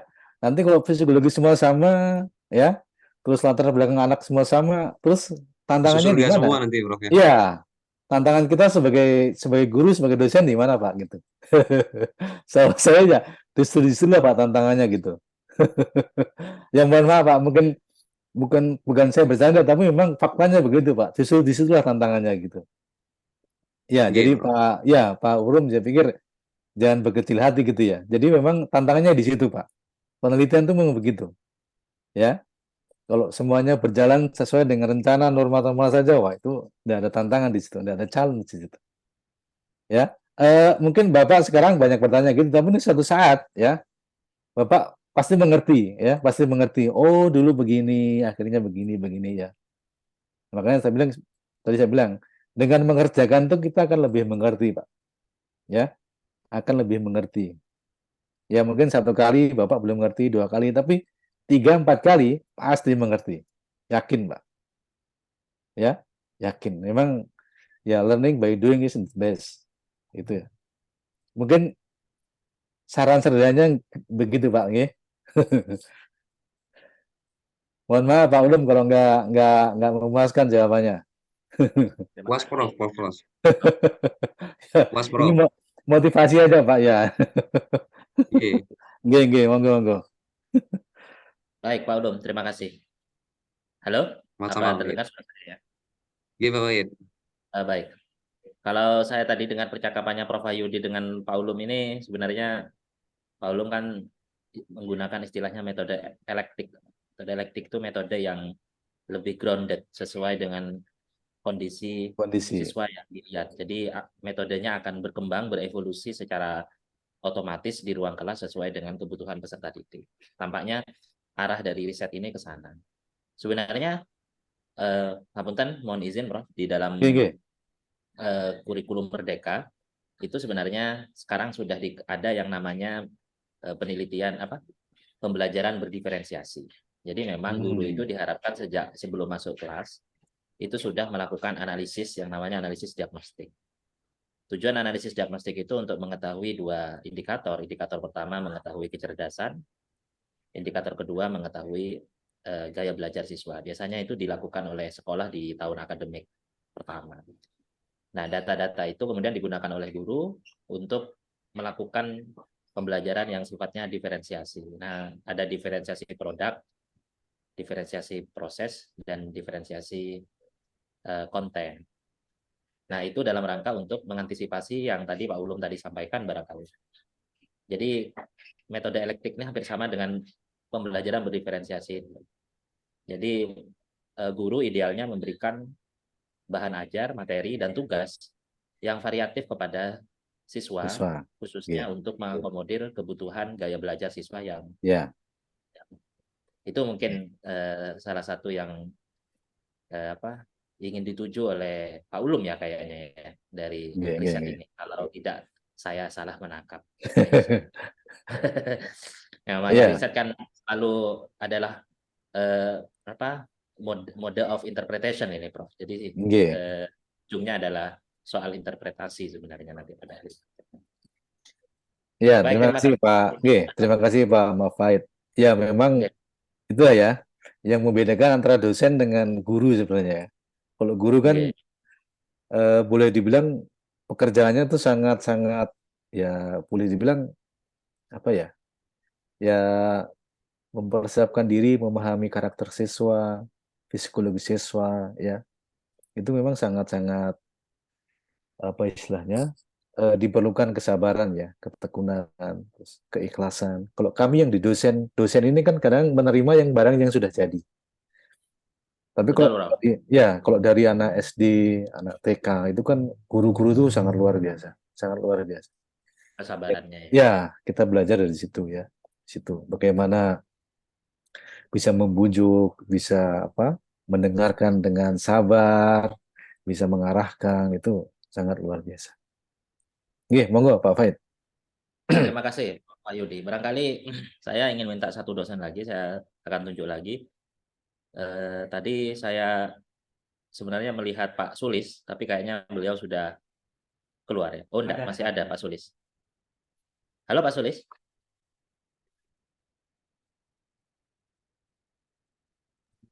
Atau jangan. Halo Pak Sulis.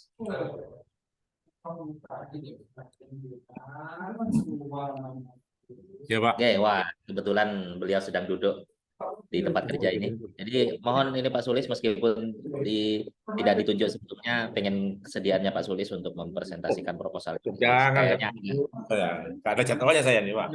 Agak cocok. Saya perlu sampaikan Prof, Pak Sulis ini adalah Ketua Prodi Elektro di Unuja dan beliau penerima program Kemendikbud paling banyak Prof, khususnya di kampus pengajar. Jadi dari angkatan 1 sampai angkatan 6 beliau hanya tidak lolos 1 kali. Jadi ibaratnya beliau sudah dapat golden ball gitu. Dan beliau termasuk penerima Ngarang. hibah guru selama bertahun-tahun sama rekan-rekannya di ITS dan rekan teman-teman yang lain, termasuk salah satu dosen teladan dan percontohan ini Pak Sulis ini. Pak Sulis, saya mohon kesediaannya Pak Sulis untuk sekadar mempresentasikan proposalnya Pak Sulis. Nanti Prof. Wahyudi bisa memberikan Nggak ada Pak, jadwalnya Pak, ini apa? studinya ini. Sekalipun agak beda tapi mirip-mirip lah. Mau presentasi yang mana Pak Sulis? Yang KKN G?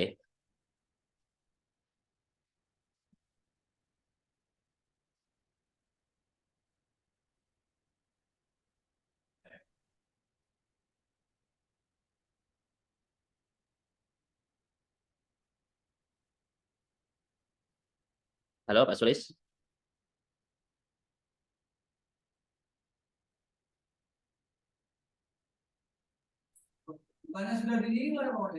Saya nggak ada jadwalnya Pak, saya nggak ada nih Pak. Oh ya, mungkin dijadikan co-host dulu. Teman-teman barangkali Pak Sulis jadikan co-host ya.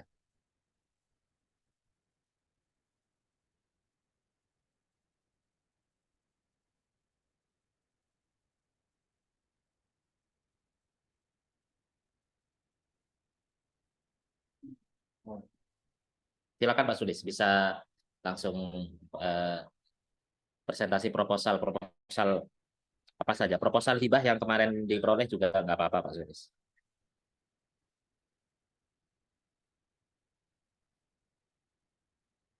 Kita masih ada waktu sekitar 30 menit lagi Bapak Ibu sebelum nanti kita apa, berakhir untuk sesi siang kali ini.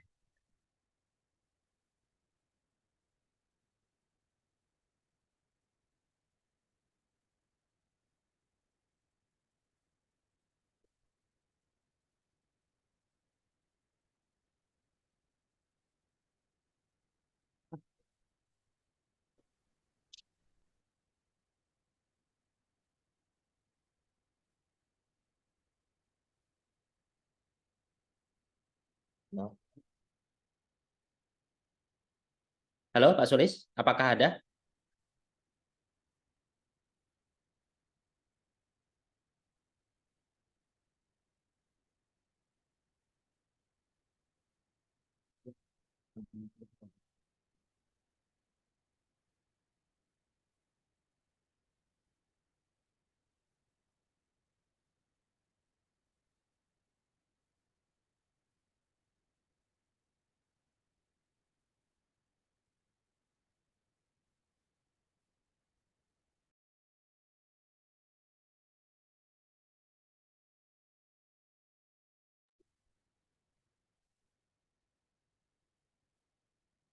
Oh, Pak Sulis tidak ada, masih belum ada respon nih kayaknya, Bro. Mungkin Pak Husnul Pak yang sudah siap dari tadi.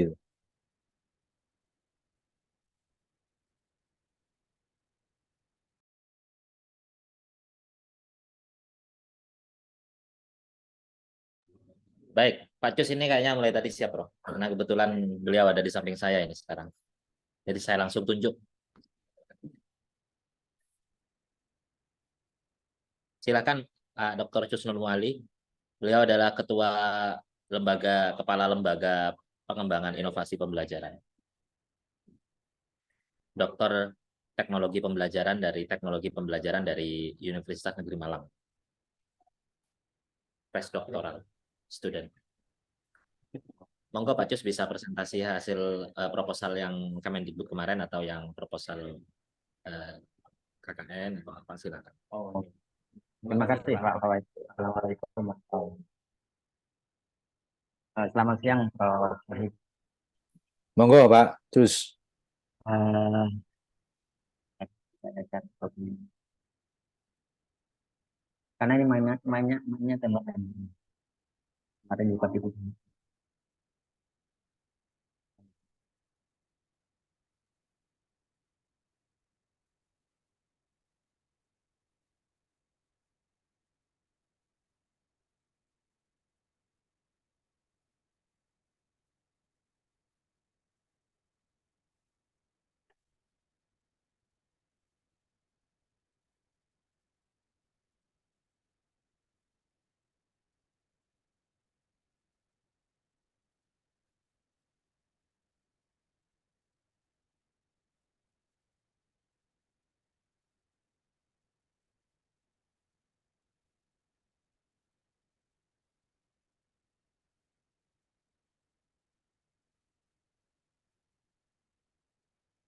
eh,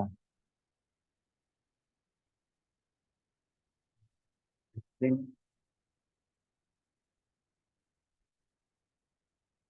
eh, ya kita sudah dikasih kesempatan bahkan eh, kan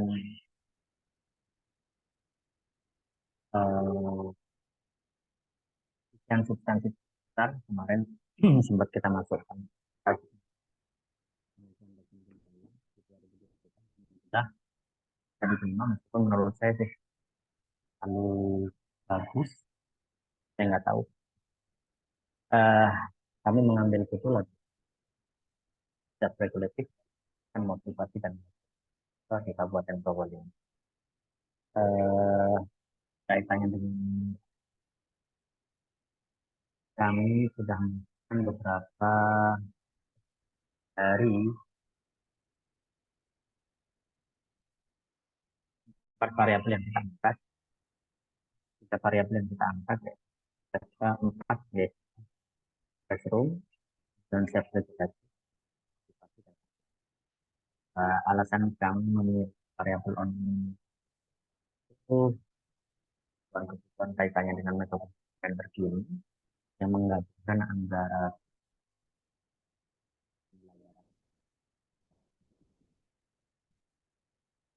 kebetulan juga satu fenomena saat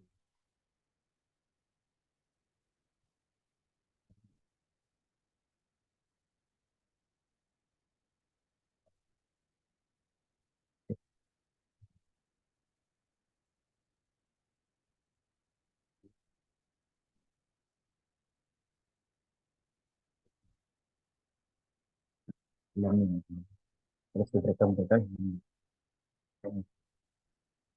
bentuknya ada pada aplikasi. Dan ini karena juga kaitannya dengan latar belakang, kemudian hmm, yang kami kan adalah Suaranya perbedaan. putus-putus Pak Cus. Oke, Pak, siap. Karena saya pakai data ini, Pak. Yang ingin kami buktikan di sini adalah perbedaan motivasi dan siswa yang belajar dengan Zoom dan siswa yang belajar dengan tanpa menggunakan atau tetap menggunakan classroom yang original. Dan ini adalah apa yang memiliki tingkat sertifikat yang kita pakai, tingkatannya ada tiga, yaitu SRL tinggi, sedang, dan yang ingin kami adalah interaksi pengaruh strategi pembelajaran atau online classroom yang dipakai dalam skema self regulatif terhadap motivasi dan kemudian metode yang kami pakai adalah ini, tahapannya ada persiapan, pelaksanaan, pengolahan dan dokumen. Kaitannya dengan pengumpulan data dan pengolahan data, maksud kami menggunakan di kami melakukan planet. Ini adalah desain penelitian. Sampaikan tadi sebenarnya ini memiliki variabel di mana strategi pembelajaran kami bedakan menjadi tiga, yang kelas kontrol, eksperimen. Kelas eksperimennya kami komparasikan dan atau kami bandingkan dengan classroom atau kemudian dari kedua perlakuan tersebut kami bagi menjadi tiga kelompok lagi, yaitu yang sedang misalnya ada di SMP 2 Pakuan Probolinggo. Ini ada beberapa kelas lagi yang dan instrumen yang kami pakai adalah instrumen dan untuk perlakuan kami akan silabus, RPP, lembar cara untuk pengambilan data kami menggunakan tes hasil belajar yang kami gunakan adalah tes, kemudian tes motivasi belajar, tes terkait dengan rubrik penilaian serta angket untuk self regulasi siswa. Kemudian untuk teknik pemilihan datanya kan motivasi varian saat apa kami juga memiliki 4 variabel. Sedangkan untuk hasil pengembangan meningkat tingkat lebih besar dari 0,0 varian, kami menggunakan test of quality of varian. Dan teknik datanya saya sampaikan tadi, kami menggunakan multivariate varian jalur karena ada 4 variabel, variabel terlihat dan set of it. Dan kami mengangkat untuk metode test of subject effect dan mengukur interaksi antar variabel dan spektrum.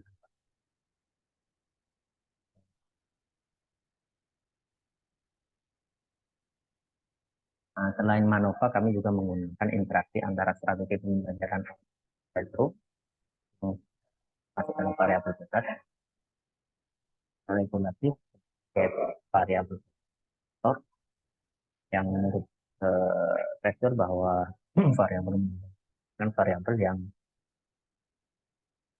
juga menjadi kuat atau bahkan menjadi pelemah dengan antara variabel kita. Dan seperti yang disampaikan tadi bahwa variabel berikutnya ada 2, yaitu ini adalah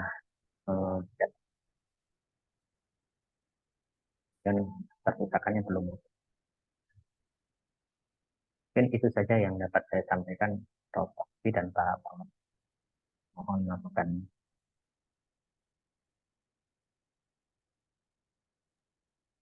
Baik, terima kasih Pak Jusnul Muali sudah bersedia untuk mempresentasikan proposalnya.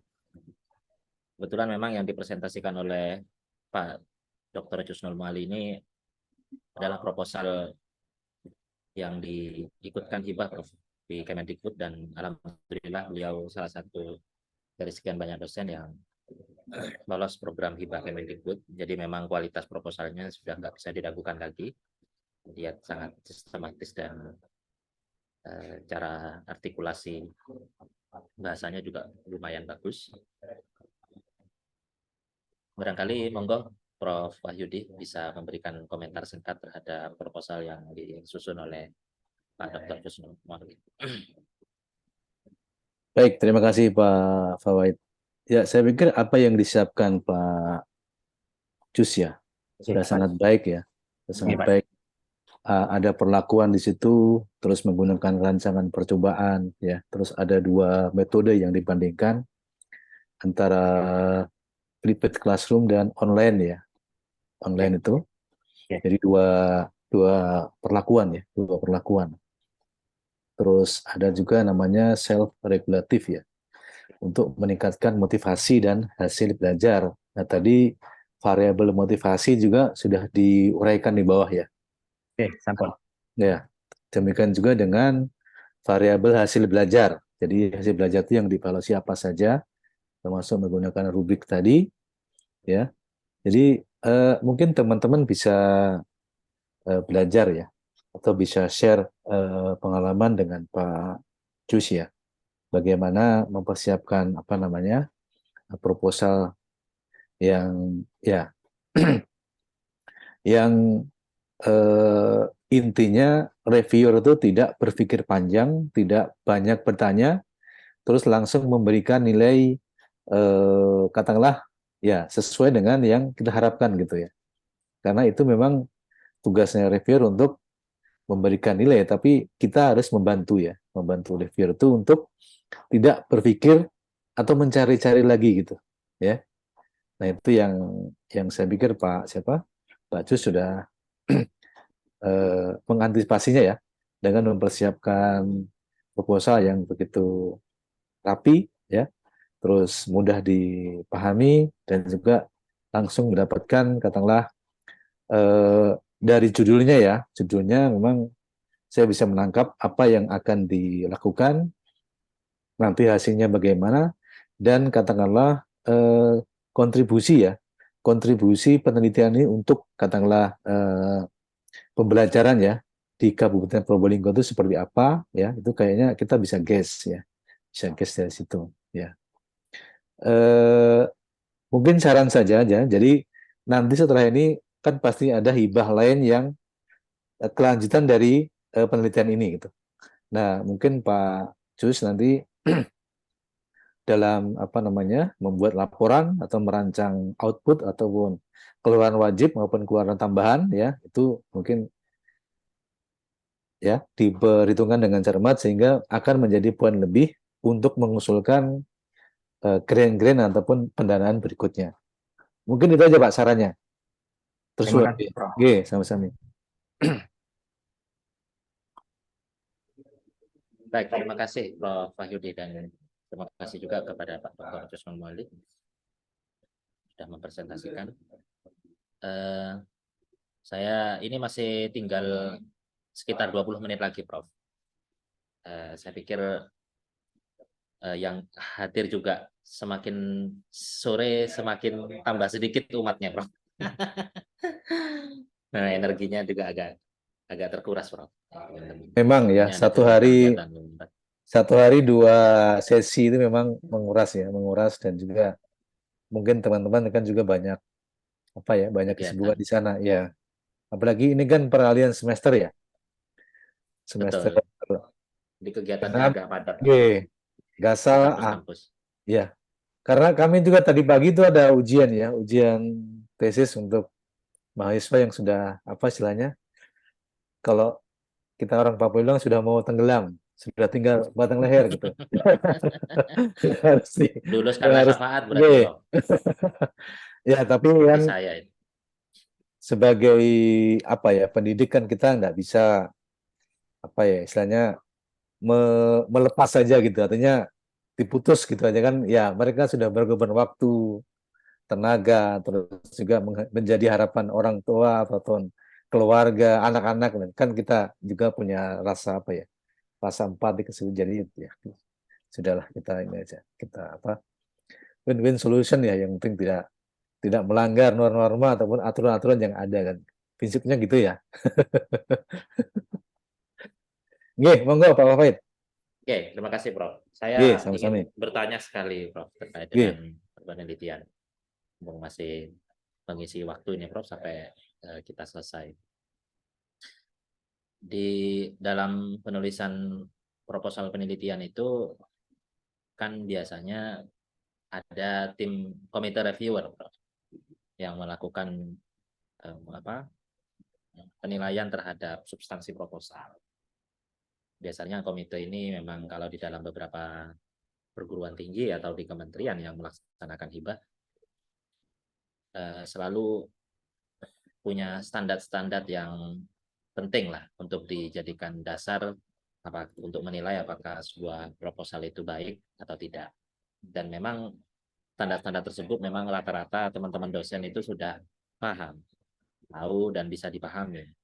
Cuman masalah yang terjadi di UNUJA khususnya Prof, yakni kesulitan teman-teman untuk mengartikulasikan Prof, mengartikulasikan seperti yang tadi Prof sampaikan itu tujuan, maksud dan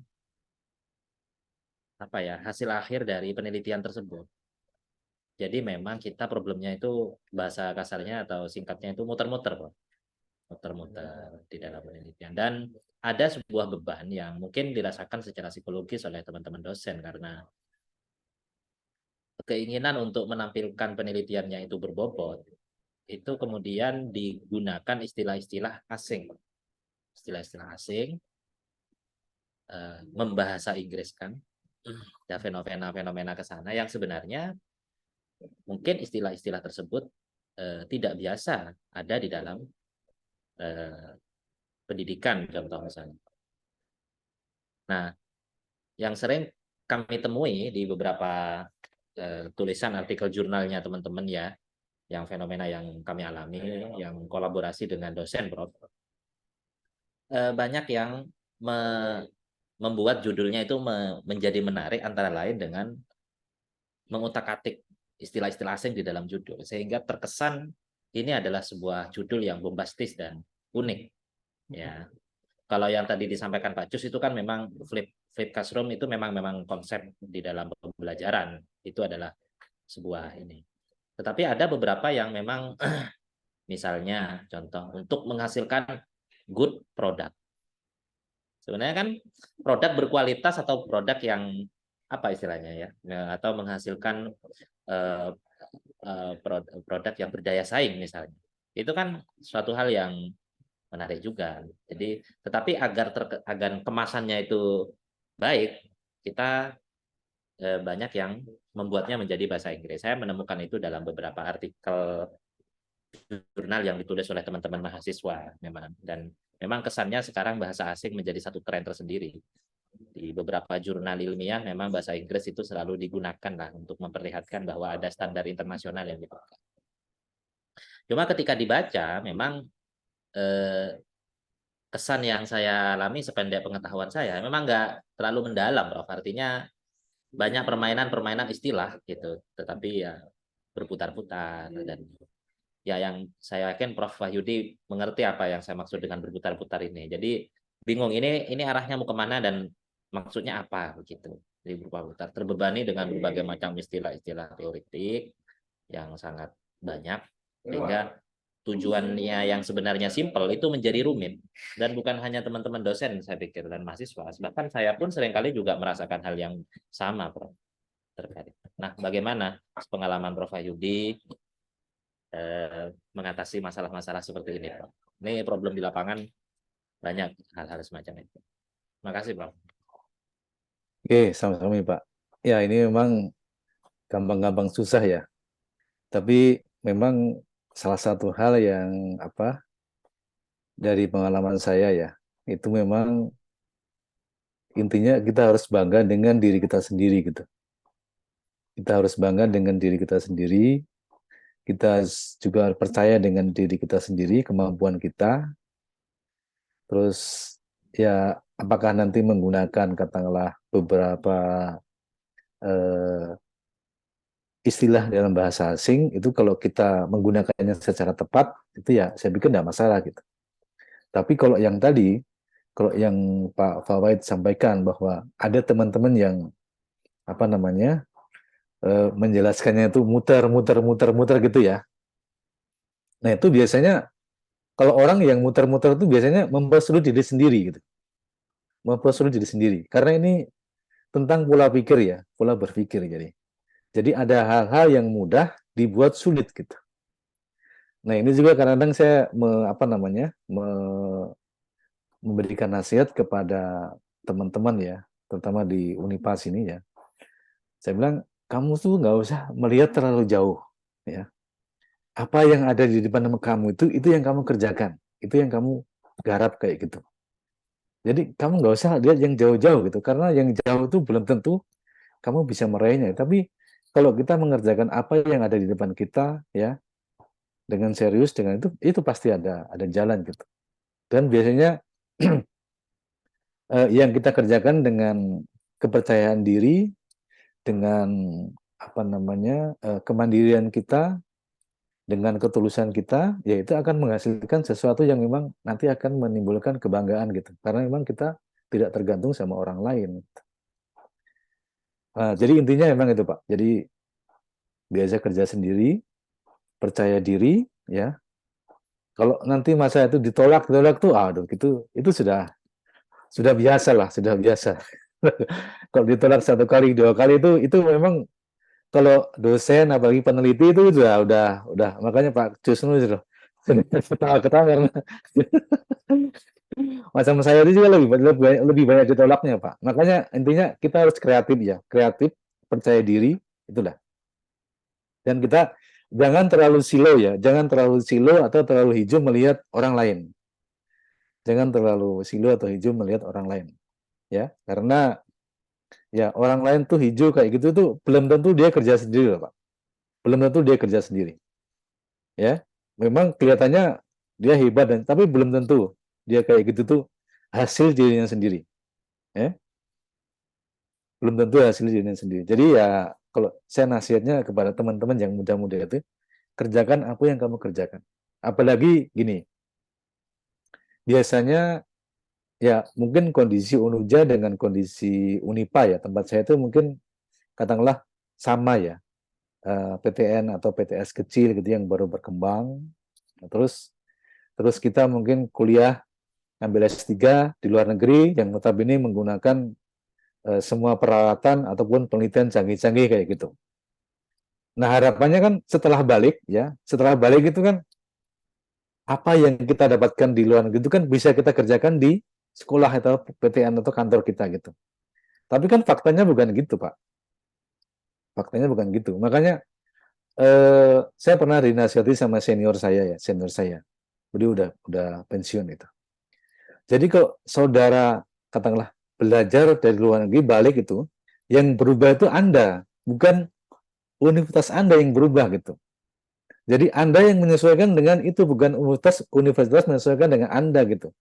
Karena kalau tunggu universitas menyesuaikan Anda, ya Anda nggak akan maju-maju, ya. Makanya tadi nasihat bijaknya itu kerjakan apa yang bisa dikerjakan. Itu Pak nasihatnya. Mungkin. Dan percaya diri. Insya Allah nanti semuanya akan itu Pak, akan mengikuti itu. Mungkin begitu ya, mohon maaf saya. Oke, terima kasih Prof. Oke, sama-sama Pak. Yang disampaikan oleh Prof. Ayudi itu juga terjadi di kita, Prof. Jadi memang karena kita di perguruan tinggi pesantren di Tapal Kuda, ujung pulau salah satu lokasinya itu agak di ujung timur Pulau Jawa, Prof. Oke. Dan mewah, mepet sawah, Prof. Jadi memang kami yang misalnya ada lulusan dari perguruan tinggi bonafit atau perguruan tinggi dari luar negeri, terkadang kalau baru-baru pertama masuk ke kampus di Unuja ini, itu memang ada mengalami semacam keterkejutan kultural, cultural shock. Jadi karena iklim akademiknya, sistem pelayanannya, tata kelolanya, macam-macam atau kinerjanya itu memang jauh berbeda dengan yang mereka alami di perguruan tinggi. Sehingga memang sering ada perbandingan yang kurang adil juga gitu. Kurang adil maksudnya selalu membandingkan antara perguruan tinggi yang dulu kita tempuh dengan perguruan tinggi yang sekarang saat ini kita menjalani profesi. Nah, ini kan bukan tidak sebanding, tapi ini tidak proporsional, Prof. Jadi ibaratnya mau membandingkan perguruan tinggi maju yang sudah PTNBH dengan peringkat tinggi gitu atau perguruan tinggi luar negeri dengan perguruan tinggi yang jadi memang kita lah yang harus menyesuaikan dengan kultur akademik yang ada di perguruan tinggi tempat kita melakukan apa yang kita yang menjadi tugas kita. Jadi betul itu Prof, pesan sederhana yang sering terlupa oleh kita. Jadi terlalu mendaki-daki, tapi kita lupa dengan lingkungan di mana tempat kita. Nah itu penting itu. Untuk agar kita bisa survive juga. Mungkin kalau kita tidak terlalu butuh sama pekerjaan di perguruan tinggi sini, Bro, jadi dipersilahkan untuk itu ya. Nah, untuk belajar beradaptasi ini memang juga penting, Prof, ke teman-teman agar teman-teman juga mampu bisa beradaptasi dengan lebih baik. Nah, ini Pak Cusnol mau berbagi juga ini kayaknya atau bertanya. Silakan. Monggo Pak Cus. Makasih Pak Fawaid. Boleh ikut new Prof. Monggo. Saya sebenarnya lebih kepada jadi ingin saya kaitannya dengan penelitian. Saya Prof selama ini yang salah terbesar saya itu sebenarnya adalah menemukan ide karena memang saya tipikal orang yang tidak pandai sinyal yang terjadi salah satu contoh saja yang memperlihatkan itu mengalami penurunan tingkat pengambilan atau gagasan itu seperti yang saya presentasikan. Karena terus terang saja yang kami ajukan itu sebenarnya bukan murni penelitian, tapi itu adalah kolaborasi antara saya dengan mahasiswa. Itu adalah tesis mahasiswa kami sama, dan kami jadikan yang kolaboratif karena memang mungkin 50-50 atau 40 bandingannya. Jadi misalnya pengambilan data itu ada di kami, kami serahkan. Tapi tetap kami dengan mahasiswa juga untuk melakukan pun theoretical juga bersama-sama. Jadi mungkin dalam hal ini bagaimana cara bagi kita dapat mendapatkan, mungkin ini sudah dijelaskan.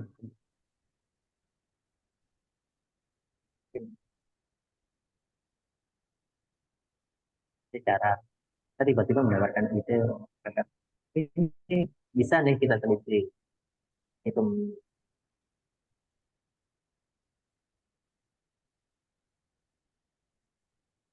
Ya, Pak Cus, mohon maaf tadi suaranya agak putus-putus ya. Tapi Oke. ya, kalau tidak miss mungkin artinya cara mendapatkan ide ya untuk tetap produktif gitu ya. Ya, kemarin kan saya sempat share ya berbagai metode untuk mendapatkan ide di penelitian gitu. Tapi intinya kan dari ide itu kalau kita nggak membuat penelitian kan juga tidak keluar suatu output jurnal ya untuk menunjang kinerja kita sebagai dosen kayak gitu. Nah, satu hal yang paling mudah ya, Bapak kan ngajar S1, S2 juga Pak Nggih? Ya. Apakah selama ini dari hasil penelitian S1 itu bisa dipublikasi? Bisa ya. Nah, jadi ya saya pikir dari situ aja, artinya kalau Bapak katakanlah punya bimbingan S1, nah tapi dalam prosesnya itu, dalam pendampingan proposal dan sebagainya itu, Bapak istilahnya bukan menitip ya, atau bukan menyelipkan kan, tapi membuat penelitian itu layak ya, layak untuk nanti dipublikasikan di jurnal ya, minimal katakanlah Sinta 5, Sinta 6 atau syukur-syukur Sinta 4 atau Sinta 3 gitu. Meskipun nanti dalam prakteknya kan kita nggak boleh menjadi gitu. Ya, menjadilah organ gitu. Nah, dengan dengan kita menyertakan atau memberikan masukan kepada mahasiswa kita tentang hal-hal atau variabel-variabel tertentu dalam penelitiannya dia, ya, nanti secara nggak langsung kita akan terasah, Pak. Akan terasa, oh kalau gini, ini kayaknya ini yang menarik atau ini yang khusus ya, sehingga itu menjadi daya tarik atau daya tawar kita untuk bisa publish di jurnal-jurnal yang mungkin kalau level S1 untuk terbit di Sinta 1, Sinta 2 kan mungkin juga agak berat ya. Agak berat. Tapi kalau Sinta 4, Sinta 5, Sinta 6 itu kan biasanya masih intern di lingkungan kita ya, atau di kolega kita. Sehingga kan kita ya katakanlah mungkin kalau dengan terpaksa sekali kan mungkin nitip. Saya mau naik pangkat ini, tolong kah gitu, satu saja gitu, atau ya kita kolaborasi dengan apa gitu ya. Jadi memang karena ya mohon maaf Pak, Bapak kan juga mungkin memiliki keterbatasan ya dalam hal mungkin biaya, waktu ya. Terus juga ya kalau kita mengakses dana penelitian ke kementerian itu kan time consuming juga. Kita sudah bagus-bagus atau tidak tembus kayak gitu. Nah, sebenarnya tadi Pak, jadi kan mahasiswa ya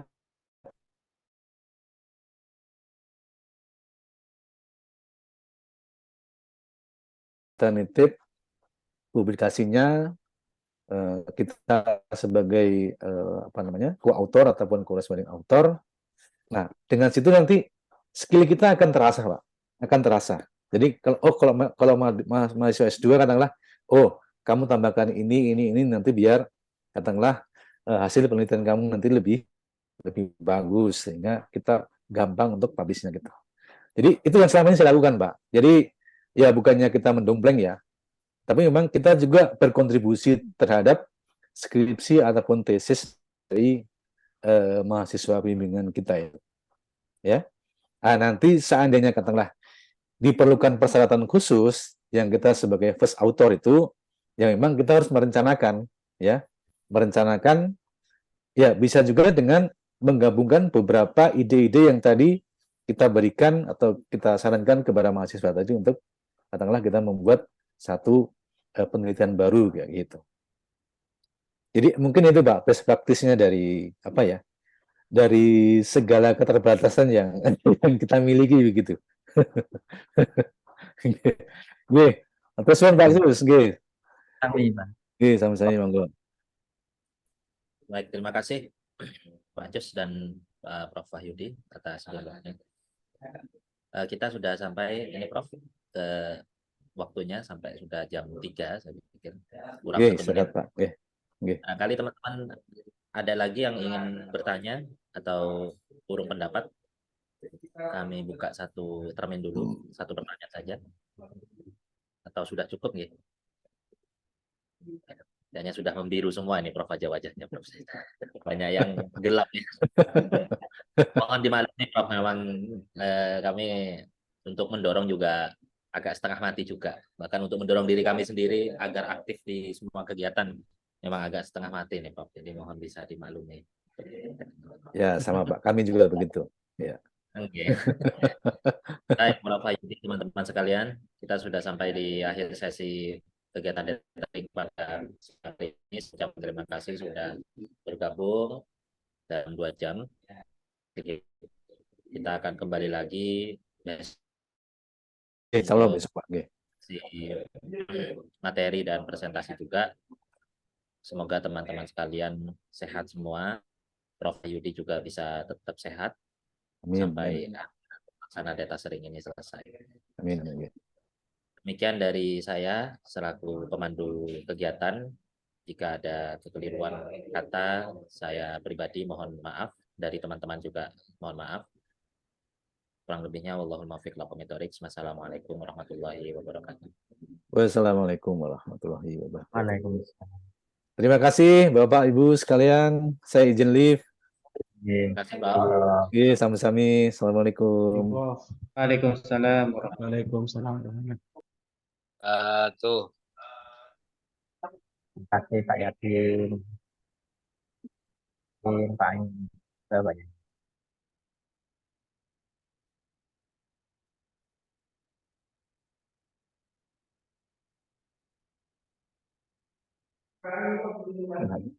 Menarik diskusinya, proposalnya Pak Jus luar biasa.